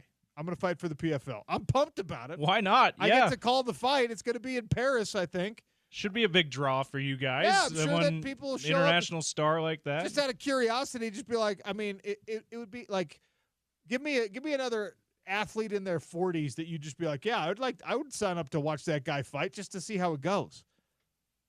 Maybe LeBron. LeBron is a great example of that. He's 40 now. Well, and he's a Lakers captain, and that's probably the equivalent of like a Man U captain, right? So anyway, Zion, he's not in his 40s yet. Like he may not get to his 40s as an NBA player at his injury rate. Would you sign up to watch like JJ Watt fight? I would. Yeah, I'd buy a ticket for that. Gronk. Yeah, Gronk. Let's just see what's physical up. beasts. Tom Brady. Would I want to watch Tom Brady fight? I don't think he'd be good at it. Would I want to watch it? Yeah. I'd watch it just to get a laugh. I cannot imagine Tom Brady. Like, this Patrice Evra guy he's like, yeah, I used to be Peyton Manning. French national team soccer captain, a Manchester United soccer captain, and now I'm going to try MMA. And he has this career-long, like, heated rivalry with Luis Suarez, the biting guy. Yeah. And that's who he wants. He's trying to get Luis Suarez to fight him. So this is like Jake Paul style fights. Or this is like when Karl Malone was like, Dennis Rodman, I want to wrestle you after you beat me up 2 years in a row in the finals. That was a wild time when Karl Malone and Diamond Dallas Page were tag team partners. That was a wild time in life. Karl was wearing leather pants and driving around in that big rig with the custom paint job. Dude, the 90s were completely unhinged. We didn't have the internet really yet. Oh, that would have been such a social media event if that happened 20 years later. Yeah, but it wouldn't have been good. I mean, it all would have been bad. All right. Anyway, that was a very random segment. We're going to get back to football, draft, the NBA playoffs, the NHL playoffs. And next, a PGA Tour leaderboard update. So stick with us. It's the Sean O'Connell Show with the airing of grievances coming in 40 minutes. ESPN 700 and 92.1 FM.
Welcome back to the Sean O'Connell Show. We're going to talk some NFL draft to start hour number 3. Then we're going to get to our airing of grievances. Quinn McLean, Sumer Sports data scientist, college football analyst, going to join us at 1 o'clock. Time now for a PGA Tour leaderboard update from the Zurich Classic, brought to you by You Went to Golf. They've got the new Ping G440 driver delivering faster ball speeds, and they still have Ping's game-changing forgiveness, of course. G440 irons are designed for more distance and more control, and they're available now at You Went to Golf. James Peterson, what does the leaderboard look like from the Zurich Classic that we is Rory playing okay? This is his first tournament since the Masters. He and Shane Lowry are not near the top of the leaderboard from what I can see. I'll scroll down and see. What a loser. We'll update where they are. How pathetic are you, Rory? Just taking tournaments off now that you're a Grand Slam champion. You can't go back-to-back, Rory? Yeah, come on. Give me a break, dude. Novak and Griffin are your leaders right now at 1,600. A reminder to everyone, Zurich Classic used to be an individual tournament. Now it's kind of they're partners, team pairing here. It's a 2-on-2 thing. Yeah. It's the only one on the PGA Tour. We found that out. The only one that counts for tour points towards the FedEx Cup. So Novak and Griffin are your leaders at 1,600. They're 2 shots up on the brothers Højgaard, who are among the handful. They're tied for second at 14 under. Let's see where Rory and Shane Lowry are. Which, come on, all-star pairing, by the way. Like, how are you two not near the top of the leaderboard? Okay, they're doing decent though. They're tied for 19th at 10 under, just 6 shots off the lead, so they're in contention there. Did not check to see if Finau has a pairing. He does not. So Tony Finau not participating in this one. But there you go. That's your PGA Tour leaderboard update brought to you by You Went to Golf from the Zurich Classic. The Masters champion, Rory McIlroy, paired with fellow Irishman Shane Lowry. All-star pairing. Not in the top 10, but just outside the top 10 at 10 under. You make me sick, Rory. All those things we did to praise you last week, and this is what we get. Stop by You Went to Golf. Check out the new Ping G440 driver. Tell them OC sent you. As long as we're talking about golf, Festival of Tees, powered by the Utah Golf Association, still going on, and we are giving away 18 holes to Mountain Dell. We will give that away at the end of the show today. I got to come up with a tough trivia question. I'll make it NFL draft related. So if you're sitting at work right now and you're just wasting your time by listening to me, I'm going to give you an NBA and NFL draft related question for those 18 holes to Mountain Dell. That's a great course. I still haven't told you my awesome story. You have an awesome Mountain Dell story. I think we got a little bit of time for you. Okay, it's pseudo illegal allegedly. So there is a reservoir at Mountain Dell, right? And actually, I think they drained it because the dam was having problems. But in any case, there used to be this like beautiful, picturesque Mountain Dell reservoir that carried the same name as the course, right? There's also up the road a short way, people know, there's Eastdale Reservoir, all right? Fishing is legal in Eastdale. It's catch and release. Fishing in Mountain Dell, it's a watershed. You can't swim in the water. You can't bathe in the water. You can't fish in the water. You can't touch the water. It's become this really beautiful, incredible haven for wildlife, or it was. The beavers, moose, there's just always something going on at the Mountain Dell Reservoir.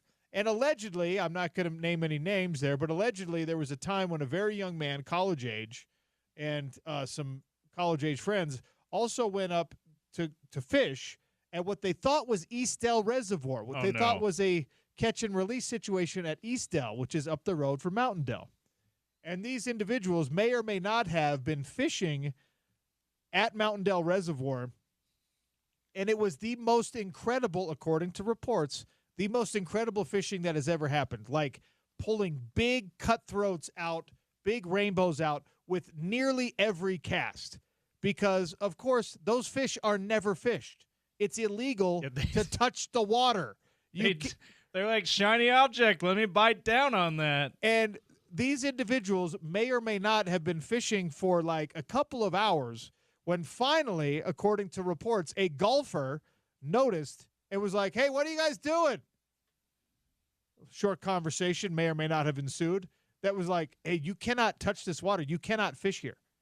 No, you can. I looked it up. It's catch and release. And so we've been catching a fish like every single cast. So I heard a we there, OC. I'm putting myself in the shoes of the allegedly of the alleged participants. Yes, okay. And then these alleged participants were like, are you telling me this is not East Dell? No, this is Mountain Dell. The golfer corrected these individuals. And this is a watershed, and there's a sign right up there. Follow me and I'll show you. And these individuals allegedly followed the golfer, who thankfully, out of the goodness of this person's heart, was like, hey, these are clearly just some naive college kids that don't want to get themselves in trouble. I don't want to see them get in trouble. Was just like, hey, read that. And the sign may or may not have said something like, this is a protected federal watershed. If you cannot swim, you cannot bathe, you cannot boat, you cannot fish, you cannot do anything. Violators will be prosecuted to the fullest extent of the law, that kind of a thing. And the golfer may or may not have said, the one you're looking for, the catch and release spot, is up the road like a couple of miles. You have to go up there. Where did you park your car? Oh, we just parked our car out on the road. Okay, that's the road that they would have to drive up and go to the other one.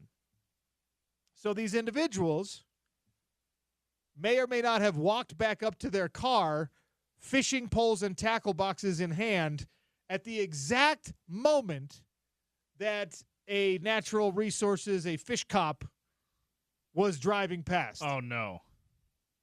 And these individuals may or may not have just spent the last couple of hours with the most incredible fishing experience that like a human being has ever had, at least in the mountains. Like I've had some great deep sea fishing that I would compare to this story maybe, but wow. And then this wildlife Department of Wildlife Resources cop was like, whoa, what's happening here? According to the story. And according to the accounts of the story, James, these individuals had to think quickly on their feet and just be like, hey, we're looking for East Dell Reservoir. Is that it over there? No, that's Mountain Dell. You weren't fishing there, were you? No, we found a sign that says you can't fish there. Good heads up thinking by these individuals, Dude. Allegedly. According to multiple reports, Mountain Dell, the reservoir that I think got drained and no longer exists there, the best fishing that could ever be found because the fish never saw a lure in their life. They were eating regular bugs. Shout out to that friendly golfer for not just taking you straight to if you're listening fish right cop. now, if you are listening right now and you ever were golfing at Mountain Dell and you saw some college kids fishing in the water that they weren't supposed to be touching and you called down from your tee box, hey, what are you guys doing? You're going to get in trouble. You were doing the Lord's work. You really saved. Because imagine even if like the lowest level fine you're going to face for that for broke college kids, like it's got to be in the thousands, right? At least it's going to be at least. This would have been.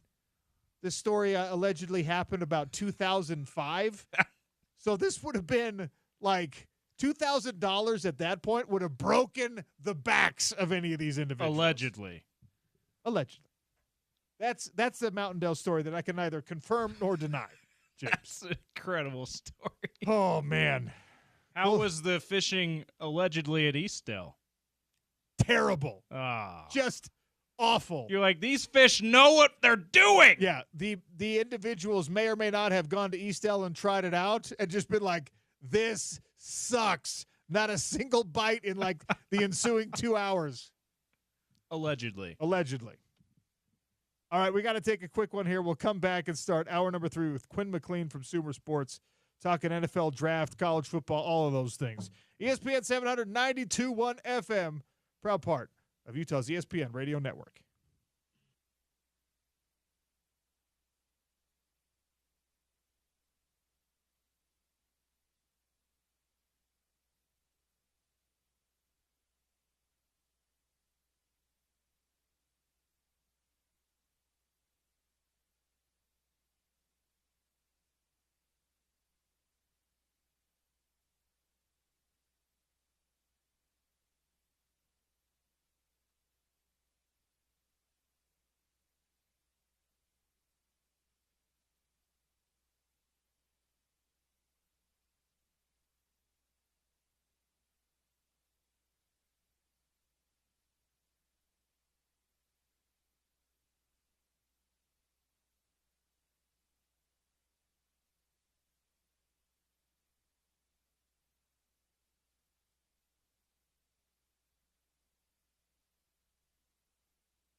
Brief update on the story that I just recounted about Mountain Dell. The golf course, we're going to give away 18 holes later on in the show. The reservoir apparently is back. They were fixing the dam for a couple years, so the reservoir is back. The other reservoir, 2986 on the tweet machine, on the text line, 877-353-0700. Always love hearing from people. So shout out to 2986. The reservoir is back, and the other reservoir, the one that is legal to fish in, catch and release, is not called East Dell. It's called Little Dell, but it's in East Canyon. So those college kids allegedly had no idea what they were doing, even what they should have called these reservoirs. But anyway, don't fish illegally, kids. It's a bad idea, or so I've been told. Quinn McLean joins us to talk a little NFL draft. Maybe we'll get to a little college football from Sumer Sports. Quinn, welcome to the show. How are you?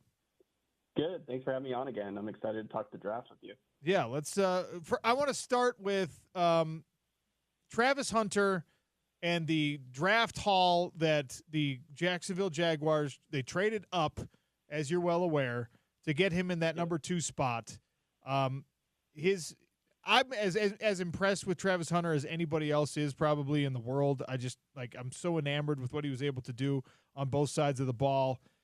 What kind of production is he going to have to put up to justify this trade and these picks that Jacksonville gave up? I liked what the owner said about it. I like the perspective Jacksonville has on it.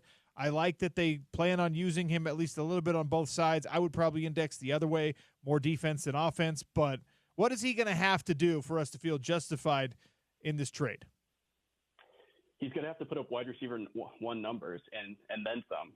You're thinking about the first-round pick that Cleveland gets back, so they have 2 first-round picks for next year. He's basically worth a top 5 pick next year and this year. So if you think about that from a component standpoint, like he's got to put up wide receiver 1 for the next 4 years to justify that trade. And that's not a knock on Travis Hunter. I think he's one of the best prospects in this draft. That's just a huge marker for him to overcome throughout his career. And I don't think it gives him much time to develop into what we think of a wide receiver 1 in the NFL. And you got to think of the production standpoint that's got to be in the ballpark of $30 million of what we're paying the top of the market guys going to the future. And I think that's quite the haul for Jacksonville to go for. That's a great point, because you have to not only get that production out of him, but then if he does create that level of production, then you're on the hook for that price moving forward. So with that in mind, and that expectation being, not just a good wide receiver, but a number 1 wide receiver for a quarterback who you just paid a grip of money to, what room is there for defensive snaps? I think the Jacksonville defense definitely needs a lot of help. They were one of the bottom 5 worst defenses last year when we look at EPA per play. I think you give him rotational slot corner snaps so that he kind of is engaged into the field, and that's what he said, that he'd only go to a team that will play him on both sides of the ball. I think that's the happy medium, that you get him into these 3rd and long situations. He's playing those rotational snaps in the slot.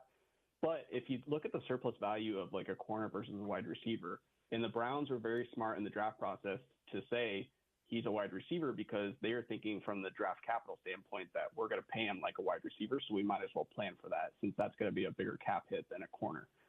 So I think he's going to have to play a majority of that snaps. And the other thing that comes into mind is he's only 170 pounds.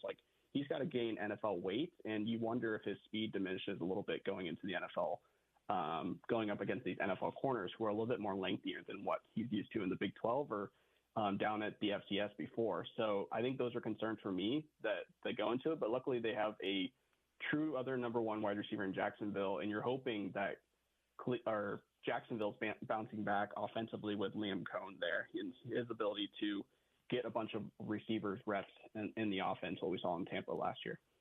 The Travis Hunter wide receiver production at Colorado, who's the chicken, who's the egg?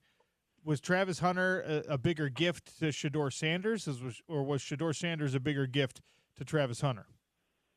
Their offense, and even LeJohntay Wester, the other wide receiver opposite Hunter, they like to get a lot of people in the space. So if you think about the 49ers offense in the NFL, get short yardage situation and then let these guys who are burners kind of burn the corners over the middle. And I think that was more of a gift to Shadur, and that's the NFL also has that same standpoint, given how Shadur has fallen in the draft, that Hunter is really that yards after catch guy, and he's going to burn people in space. When I like to evaluate quarterbacks going from college to pro, I look at their ability to get throws over the middle, not to the sidelines, because throwing over the middle is a little bit more difficult in a crowded zone than throwing to your number one receiver on the outside, especially going up against corners that are variance in talent from week to week on the outside. It's a little bit easier just to go to your number one. So his ability to get people in space, I think Travis Hunter did more to that offense than Shadur, in my opinion. So Ashton Genty is the highest drafted running back since Saquon, obviously, and we saw him a lot here.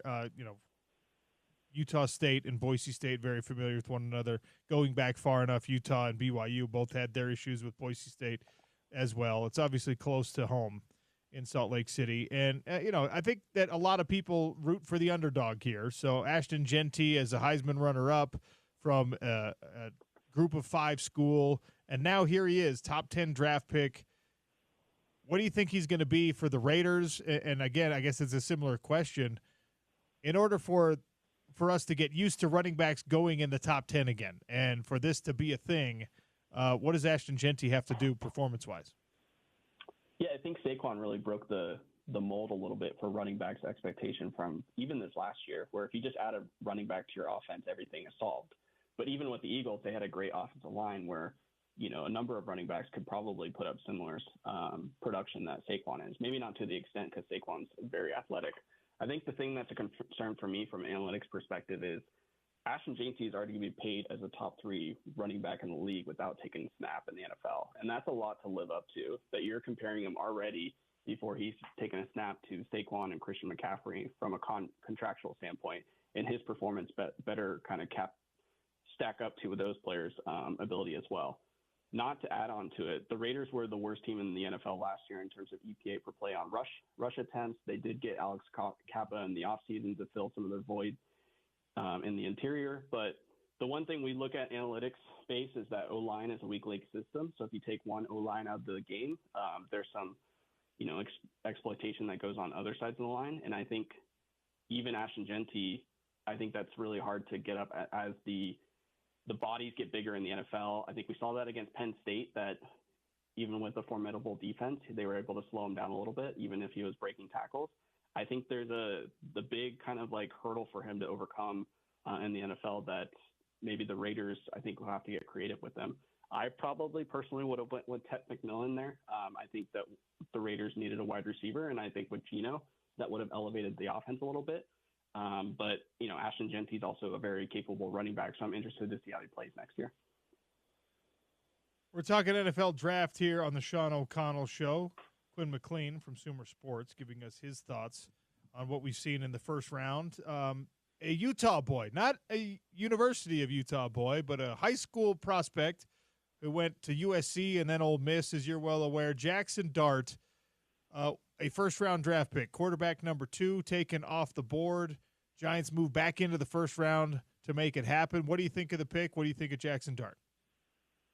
I really like Jackson Dart. I actually was looking through my messages back in September, and I had him QB2 in this draft going into the 2024 season because of his production at Ole Miss and the offense that he's in.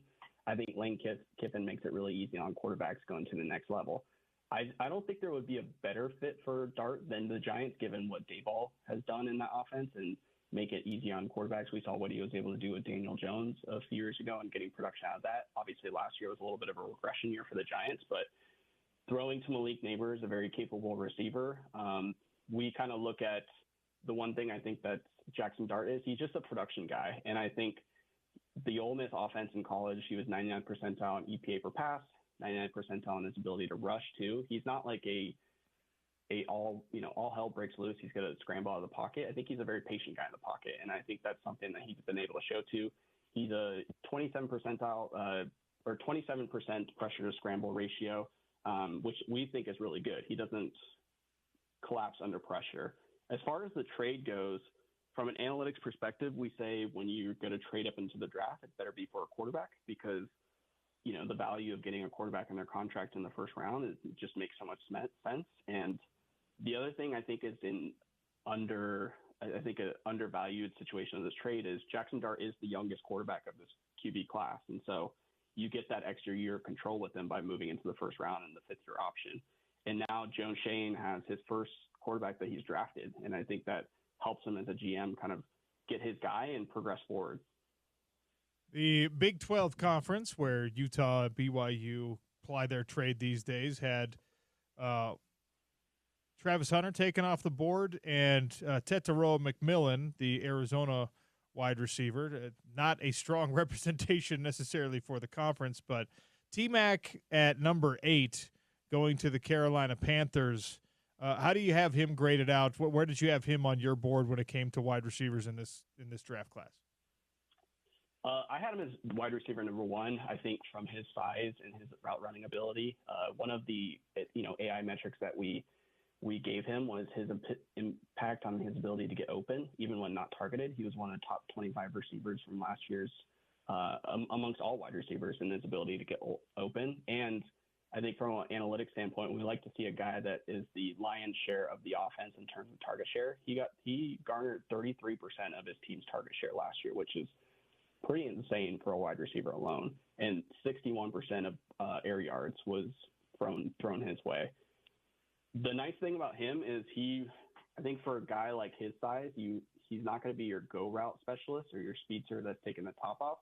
He's going to be a guy that's a little more crafty with his route running ability. And I think the thing that I like about him, even given his size at 6'4", 219, he's elite amongst our analytics and ability to get production when pressed. And I think that has to translate to the next level. And one thing that the Panthers struggled with their receivers in the past was their separation ability. And if you have a guy who's used to getting separation and getting open when pressed, I think that makes it so much easier for Bryce Young. Who's your best available player as we get ready for round 2? Trey Amos, the corner from Ole Miss, is one of my top prospects. I would have thought he went into the first round. I've watched the film on him, and his analytics kind of back it up. He's a long arm corner.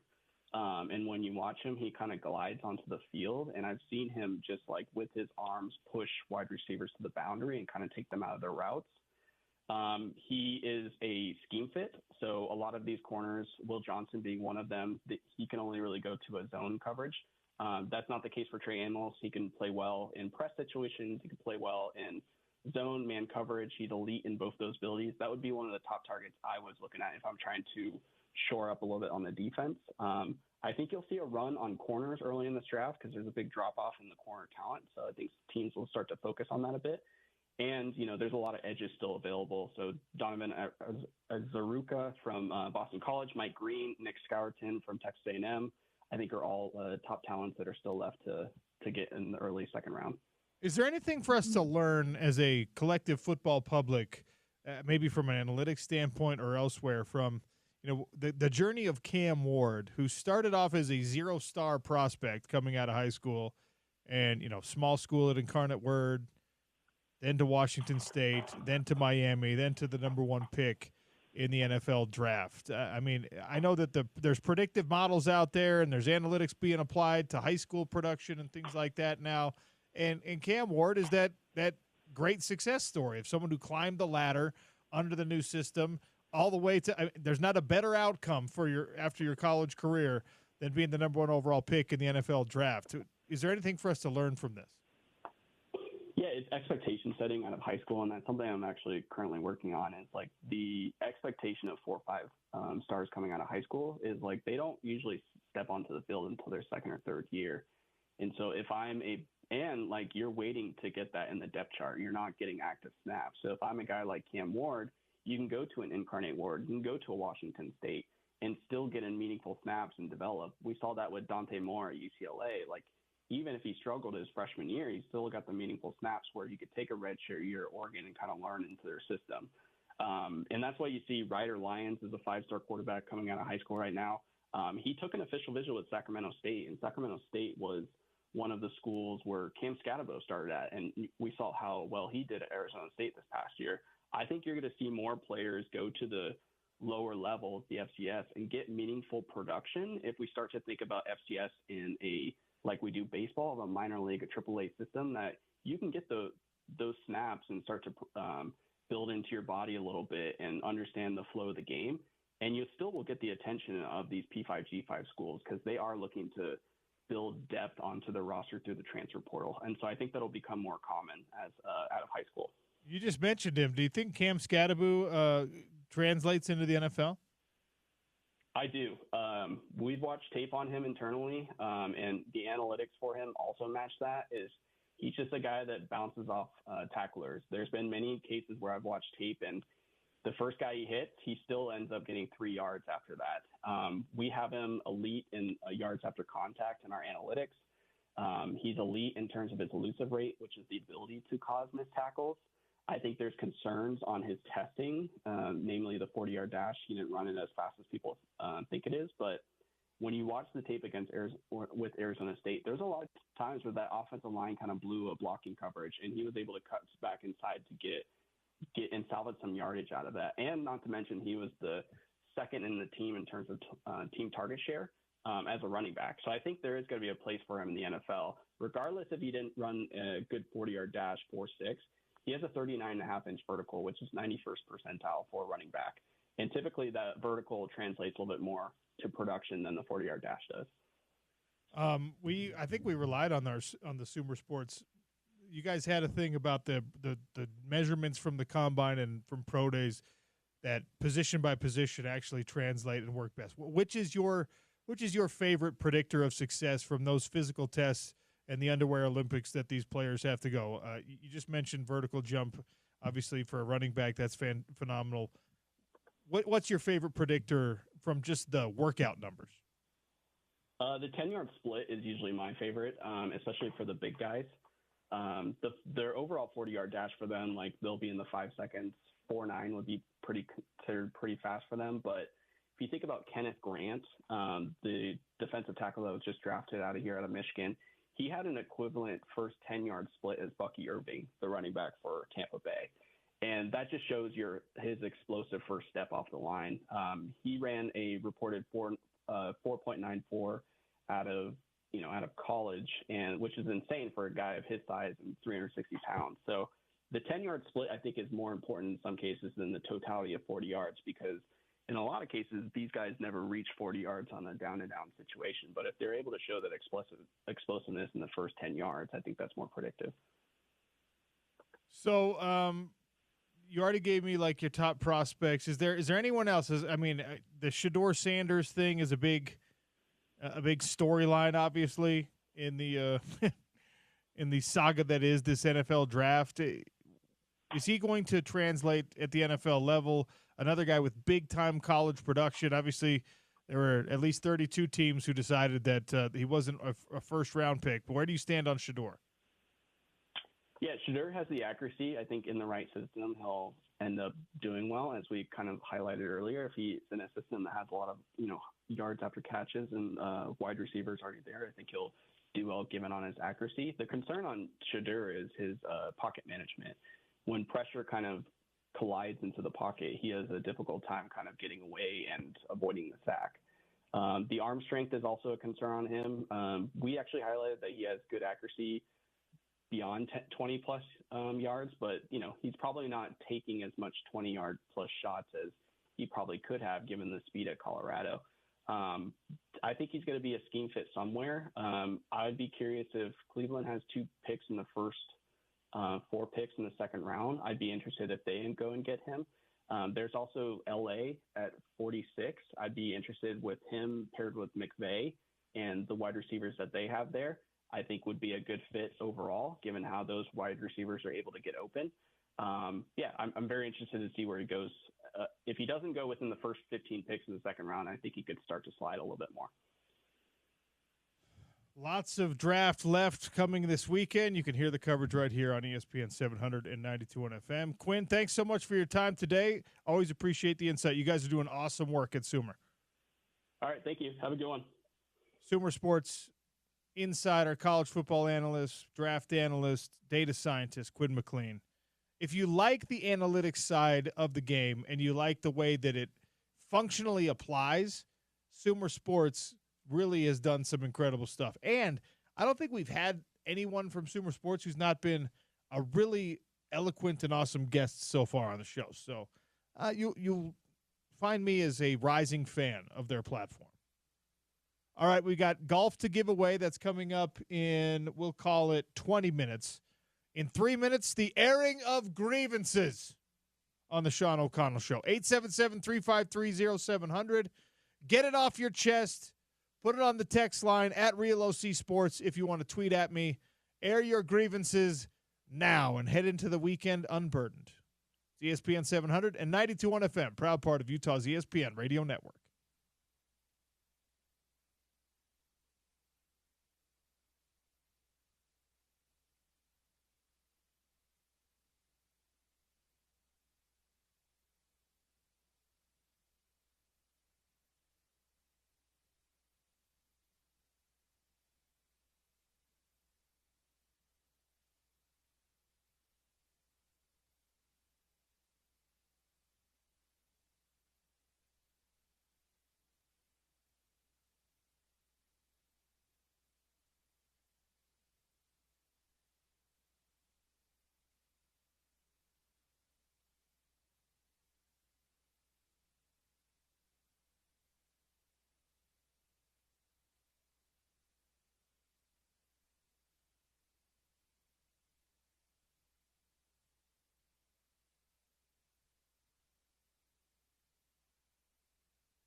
Gilgeous-Alexander defended by two. Left wing Caruso into the paint. Holmgren, we are knotted here in Memphis. Ahead of to Caruso all by himself. That'll get it to a 5-point lead. They lose John Morant. Has really sullied what had been just an unbelievable first half performance. Lost him for the night, and they never recovered. The Oklahoma City Thunder with the second largest comeback playoff win since 1997. 29-point comeback for Oklahoma City. They win over the Grizz in Game 3 in Memphis. They are now up 3-0. I said maybe a gentleman's sweep in this one. I think it's just going to be an outright sweep. John Morant goes down, hurt. Zach Edey, like, fouling people on jump balls. It was crazy. And then making looks and giving incredulous looks every time the camera finds his face. Like, what do you mean I can't just put my forearm in the guy's face while I go for the jump ball? No, you can't. I like Edey. Like, he got dragged so aggressively for that.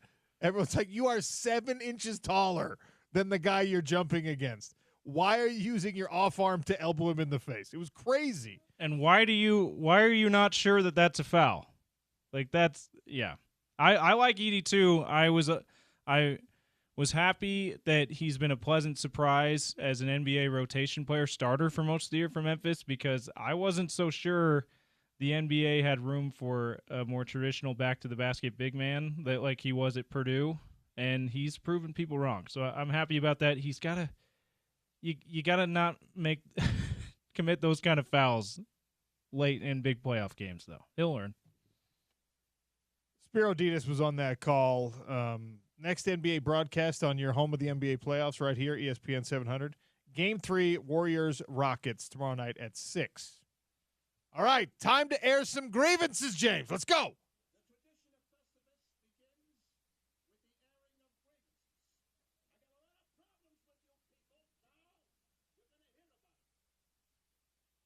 Yeah.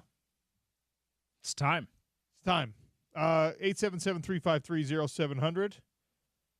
My grievance is with the gravel and semi-trucks on the freeway that constantly launch rock missiles at my car and get away with it because they have a convenient sign that says to stay back. Where do I get one of those signs? Now I've got 2 cracked windshields to replace. This is war. That's from 7516. Here's the thing. Your boy also has 2 cracked windshields to replace. All right? I'm jumping on this battle. Not only do I have 2 different cracked windshields, I have 2 cracks in my one windshield. They've loosened up the standards on safety inspections in the state of Utah for your car. Otherwise, I have to admit, I would not be able to drive my car, my daily driver car, my beloved Mazda CX-5, James, is the windshield is embarrassing at this point. There's like one of those, but it's past inspection. The temperature fluctuations have gone so far. Now at inspections, they have to recommend. They're like, we recommend that you get that replaced. Oh yeah, they can't withhold they can't mandate it. Yeah, okay. But they still have to give you your sticker as long as you pass the emission or whatever. The safety inspection, they're just like, dude, that you look ridiculous. But now I've got this crack that goes like coast to coast across the whole windshield. And then another rock, this was maybe a week ago, another rock above that crack created the little spiderweb thing. Little spiderweb thing, and then that thing has just spread now. Oh, so no. I got cracks intersecting Your other cracks. windshield is going to fall off at some My point. windshield is just going to explode. Are you now waiting to see if and when that'll actually happen? Yeah, now are it's you just like, curious now about it's like that another now? Seinfeld episode where you just drive until you bury the needle on empty. Yeah. I'm just seeing how long this windshield can possibly last. Trying to get as far past E as you possibly can. Yeah. Oh my gosh. Yes, I echo that grievance as well. Like, is there no like tarp you can put over some of these trucks? I suppose the tiny rocks, the tiny gravel still gets through the cracks of the tarp through it because of the wind that's created. But like, it just is ridiculous that they're allowed to be shooting rock missiles. I love the term at people's windshields. 0626 says those are rookie numbers. I currently have 6 cracks and 4 rock chips in my windshield. Where are you driving, man? Rookie Where are numbers. you driving? That's amazing. 7946. My one only grievance is BYU. No specifics. Just BYU. Just BYU in general. Everything about them. That's fine. You know what? If that's Co-signed. the grievance, if that's the grievance, that's the grievance. Also, this coming in from 0910, just a heads up, those signs on those trucks about staying back do not hold water if you go to battle with them. Oh. A grievance being aired with Mel Kiper, 1624, says, you touched on this earlier, but quarterback or Mel getting in his feelings about a quarterback that he thinks should go earlier, he does it basically every year, and he is wrong more than he's right. You can be surprised, but stop taking it personally. Time to be a big boy, Mel. Look, Mel Kiper is somehow the draft analyst. He's made millions and millions of dollars off the position that he has. He is wrong far more often than he is right. He is wrong way more than a weatherman is wrong. The guy, like, there are certain jobs where you don't have to actually get it right anymore. Mel Kiper is, if he was a baseball player, he would be in single A ball with how often he hits on his draft projections. Like, if he had that, that's his batting average. He has like a 180 batting average. He'd have been sent down. Grievance echoed. All right. Well done, 1624.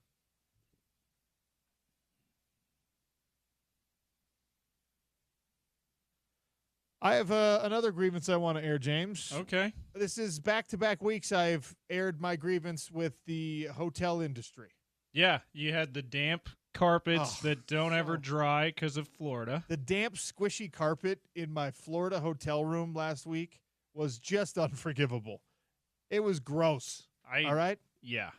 Now my grievance is just with the idea, like, there was a time in American life where when you were making a reservation for a hotel room, which is effectively just a bed to sleep in, 99% of hotels, like, the carpet might be a little bit nicer, the TV might be a little bit bigger, They have a more visually appealing lamp, but it's the same. You either get a king-size bed or you get 2 queen-size beds, or if you're in a big city, you don't get 2 queen-size beds, you get 2 double beds, which is so frustrating when you're traveling with a group and you want 2 people per bed. But anyway, the prices on hotels these days, without them having improved the model of the industry at all, ever, right? It's just that. It's been that since, like, the old times. It's been since I Love Lucy days, okay? We saw hotels on that show, and the hotel room was set up the exact same. My wife... The master bedrooms were, too. 2 beds.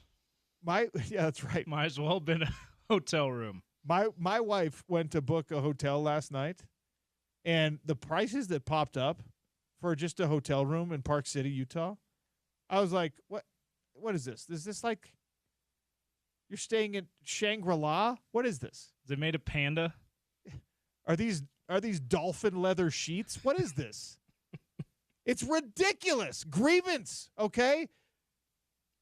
Hotel rooms went from like $49 a night to $79 a night to $139 a night. You can get the same thing, okay? Slightly nicer place. $499 a night? What are we talking about? To have a roof over my head for one night? Knock it off. No wonder Airbnb became so popular. By the way, Airbnb is so hit and miss too, though.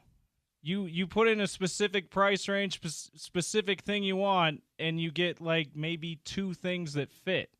So all the hospitality as far as finding a room to stay in, it's awful right now, OC. So grievance aired, hotel industry. Let's go. Yeah. Step it up. Figure it out. Drop your prices. Oh, and by the way, the services offered now are diminished. What are we paying for? The continental breakfast? Not included most of the time. All right? And I appreciate efficiency and preservation of natural resources and things like that. But now hotels are just like, wait, you don't expect us to send the housekeepers up there every single day? Now when you check into a hotel, some of them are just like, do you want us to send the maids? It's like, well, I thought that's a hotel thing. I'm paying. Do I save money if I don't? Are you asking me if I like sleeping in fresh, clean sheets or not? I do. See, and I'm like, if I'm totally on board if you go to the hotel and they were just like, hey, you could save $10 a night if you don't make us clean the room. Yeah. I'd be like, awesome. Don't come to the room. There's some kind of trade-off, yeah. Like, I'm going to hang the do not disturb sign. You absolutely would be like, yeah, save 10 cents. Absolutely. Yeah, I'm the cheapest dude in the world. I would be like, don't knock on the door. Don't stick your head in and be like, do you need any more towels?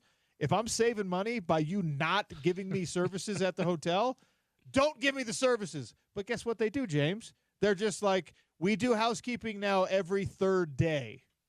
If you need anything else, let us know. It's like, oh, really? I noticed you didn't drop the prices because of that. In fact, you raised the prices, hotel industry. Grievance. It's ridiculous. Do you have a grievance? I do. And thank you for asking. The term defensive possession needs to be a thing that stops coming out of people's mouths.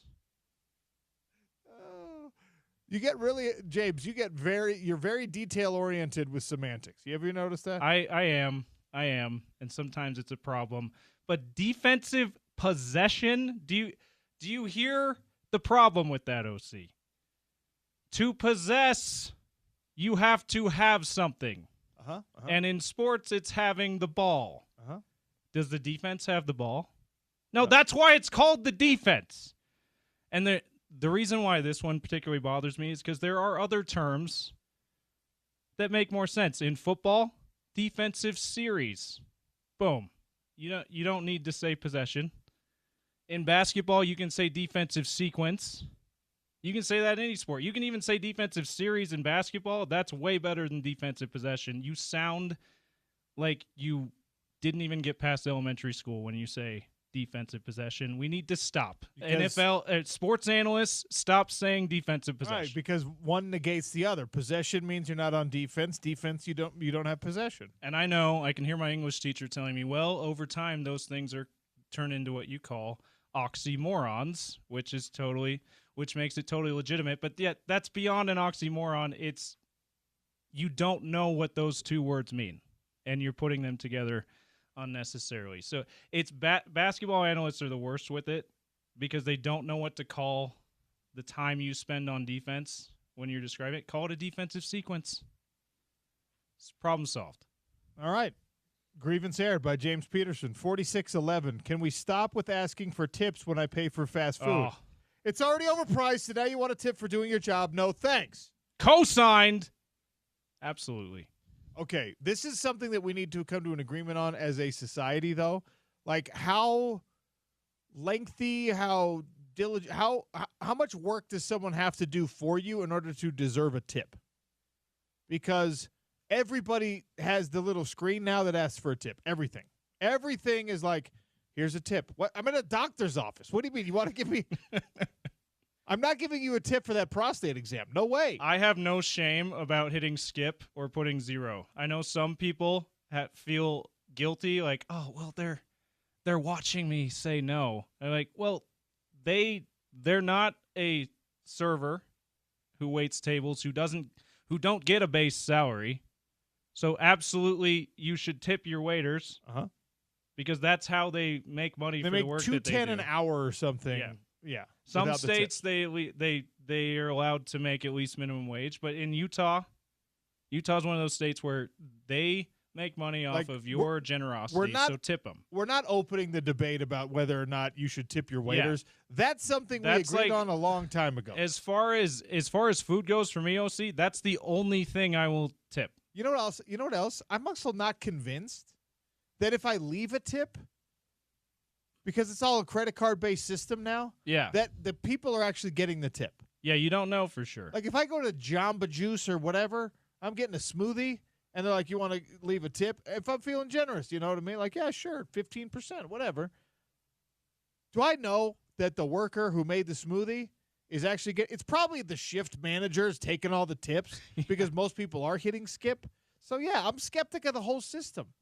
Like, I need the tip to be a thing where it's like, all right, you are my waiter, okay?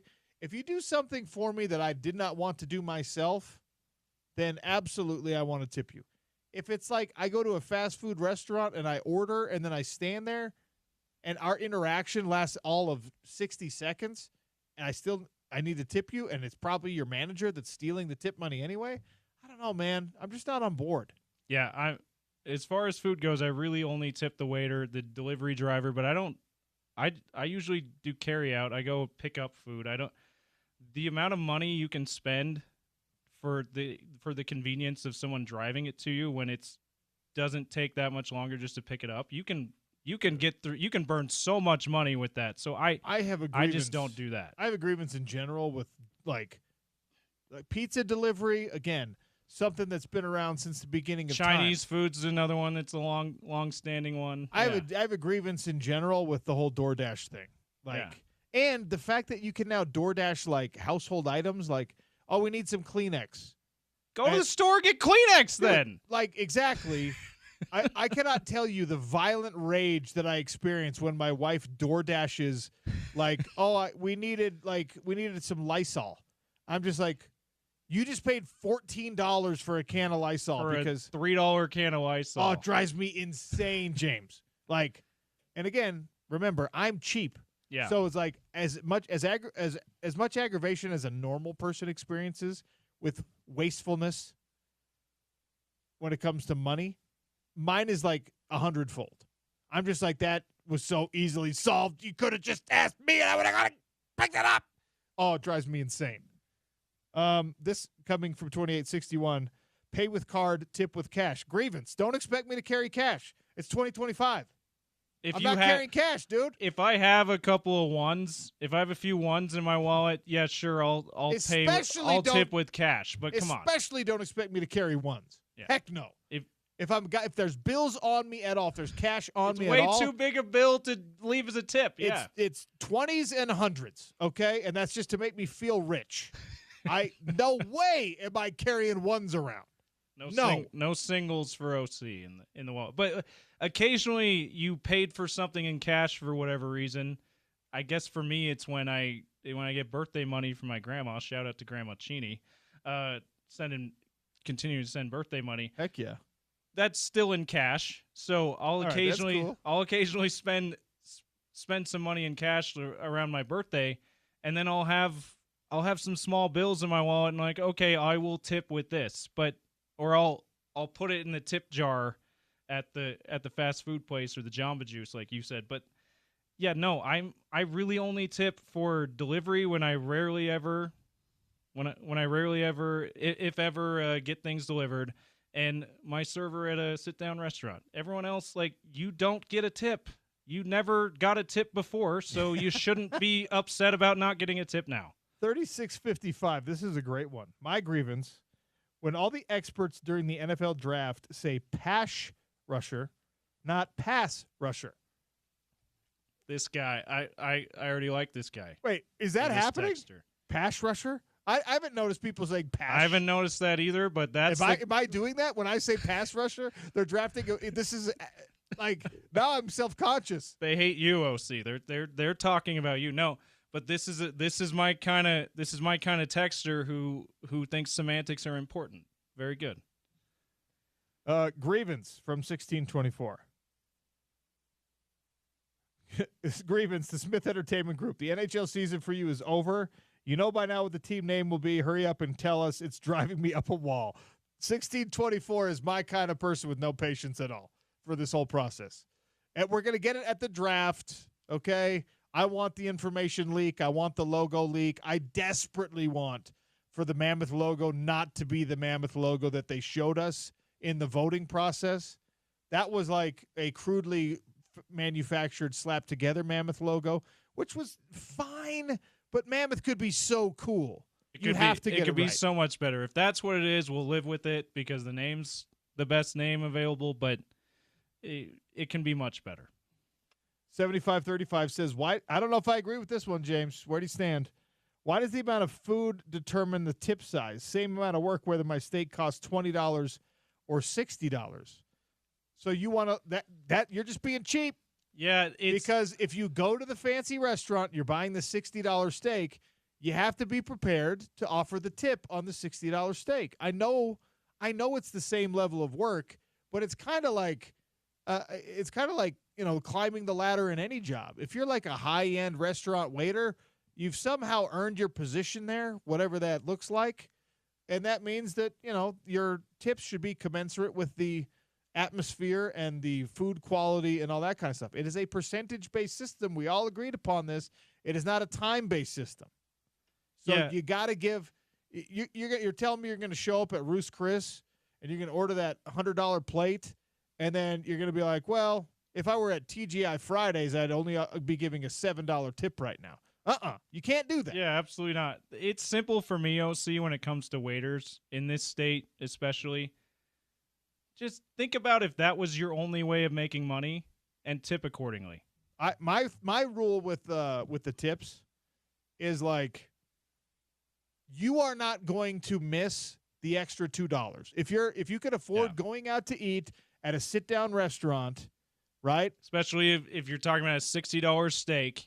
You're not gonna miss the extra $5 or $10 or $20 when you round up to the better percentage. That if you give someone a terrible tip, I worked in the service industry for a long time. If you give like a bartender or a waiter a terrible tip, it ruins their day. If you give them a good tip, it potentially makes their day. Just round up. All right, we got to take a break so we can give away our Festival of Teas golf, and then we'll send it to the Drive with Spence Checketts. Well done, everybody, on the airing of grievances. Sean O'Connell Show, ESPN 700, 92.1 FM.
All right.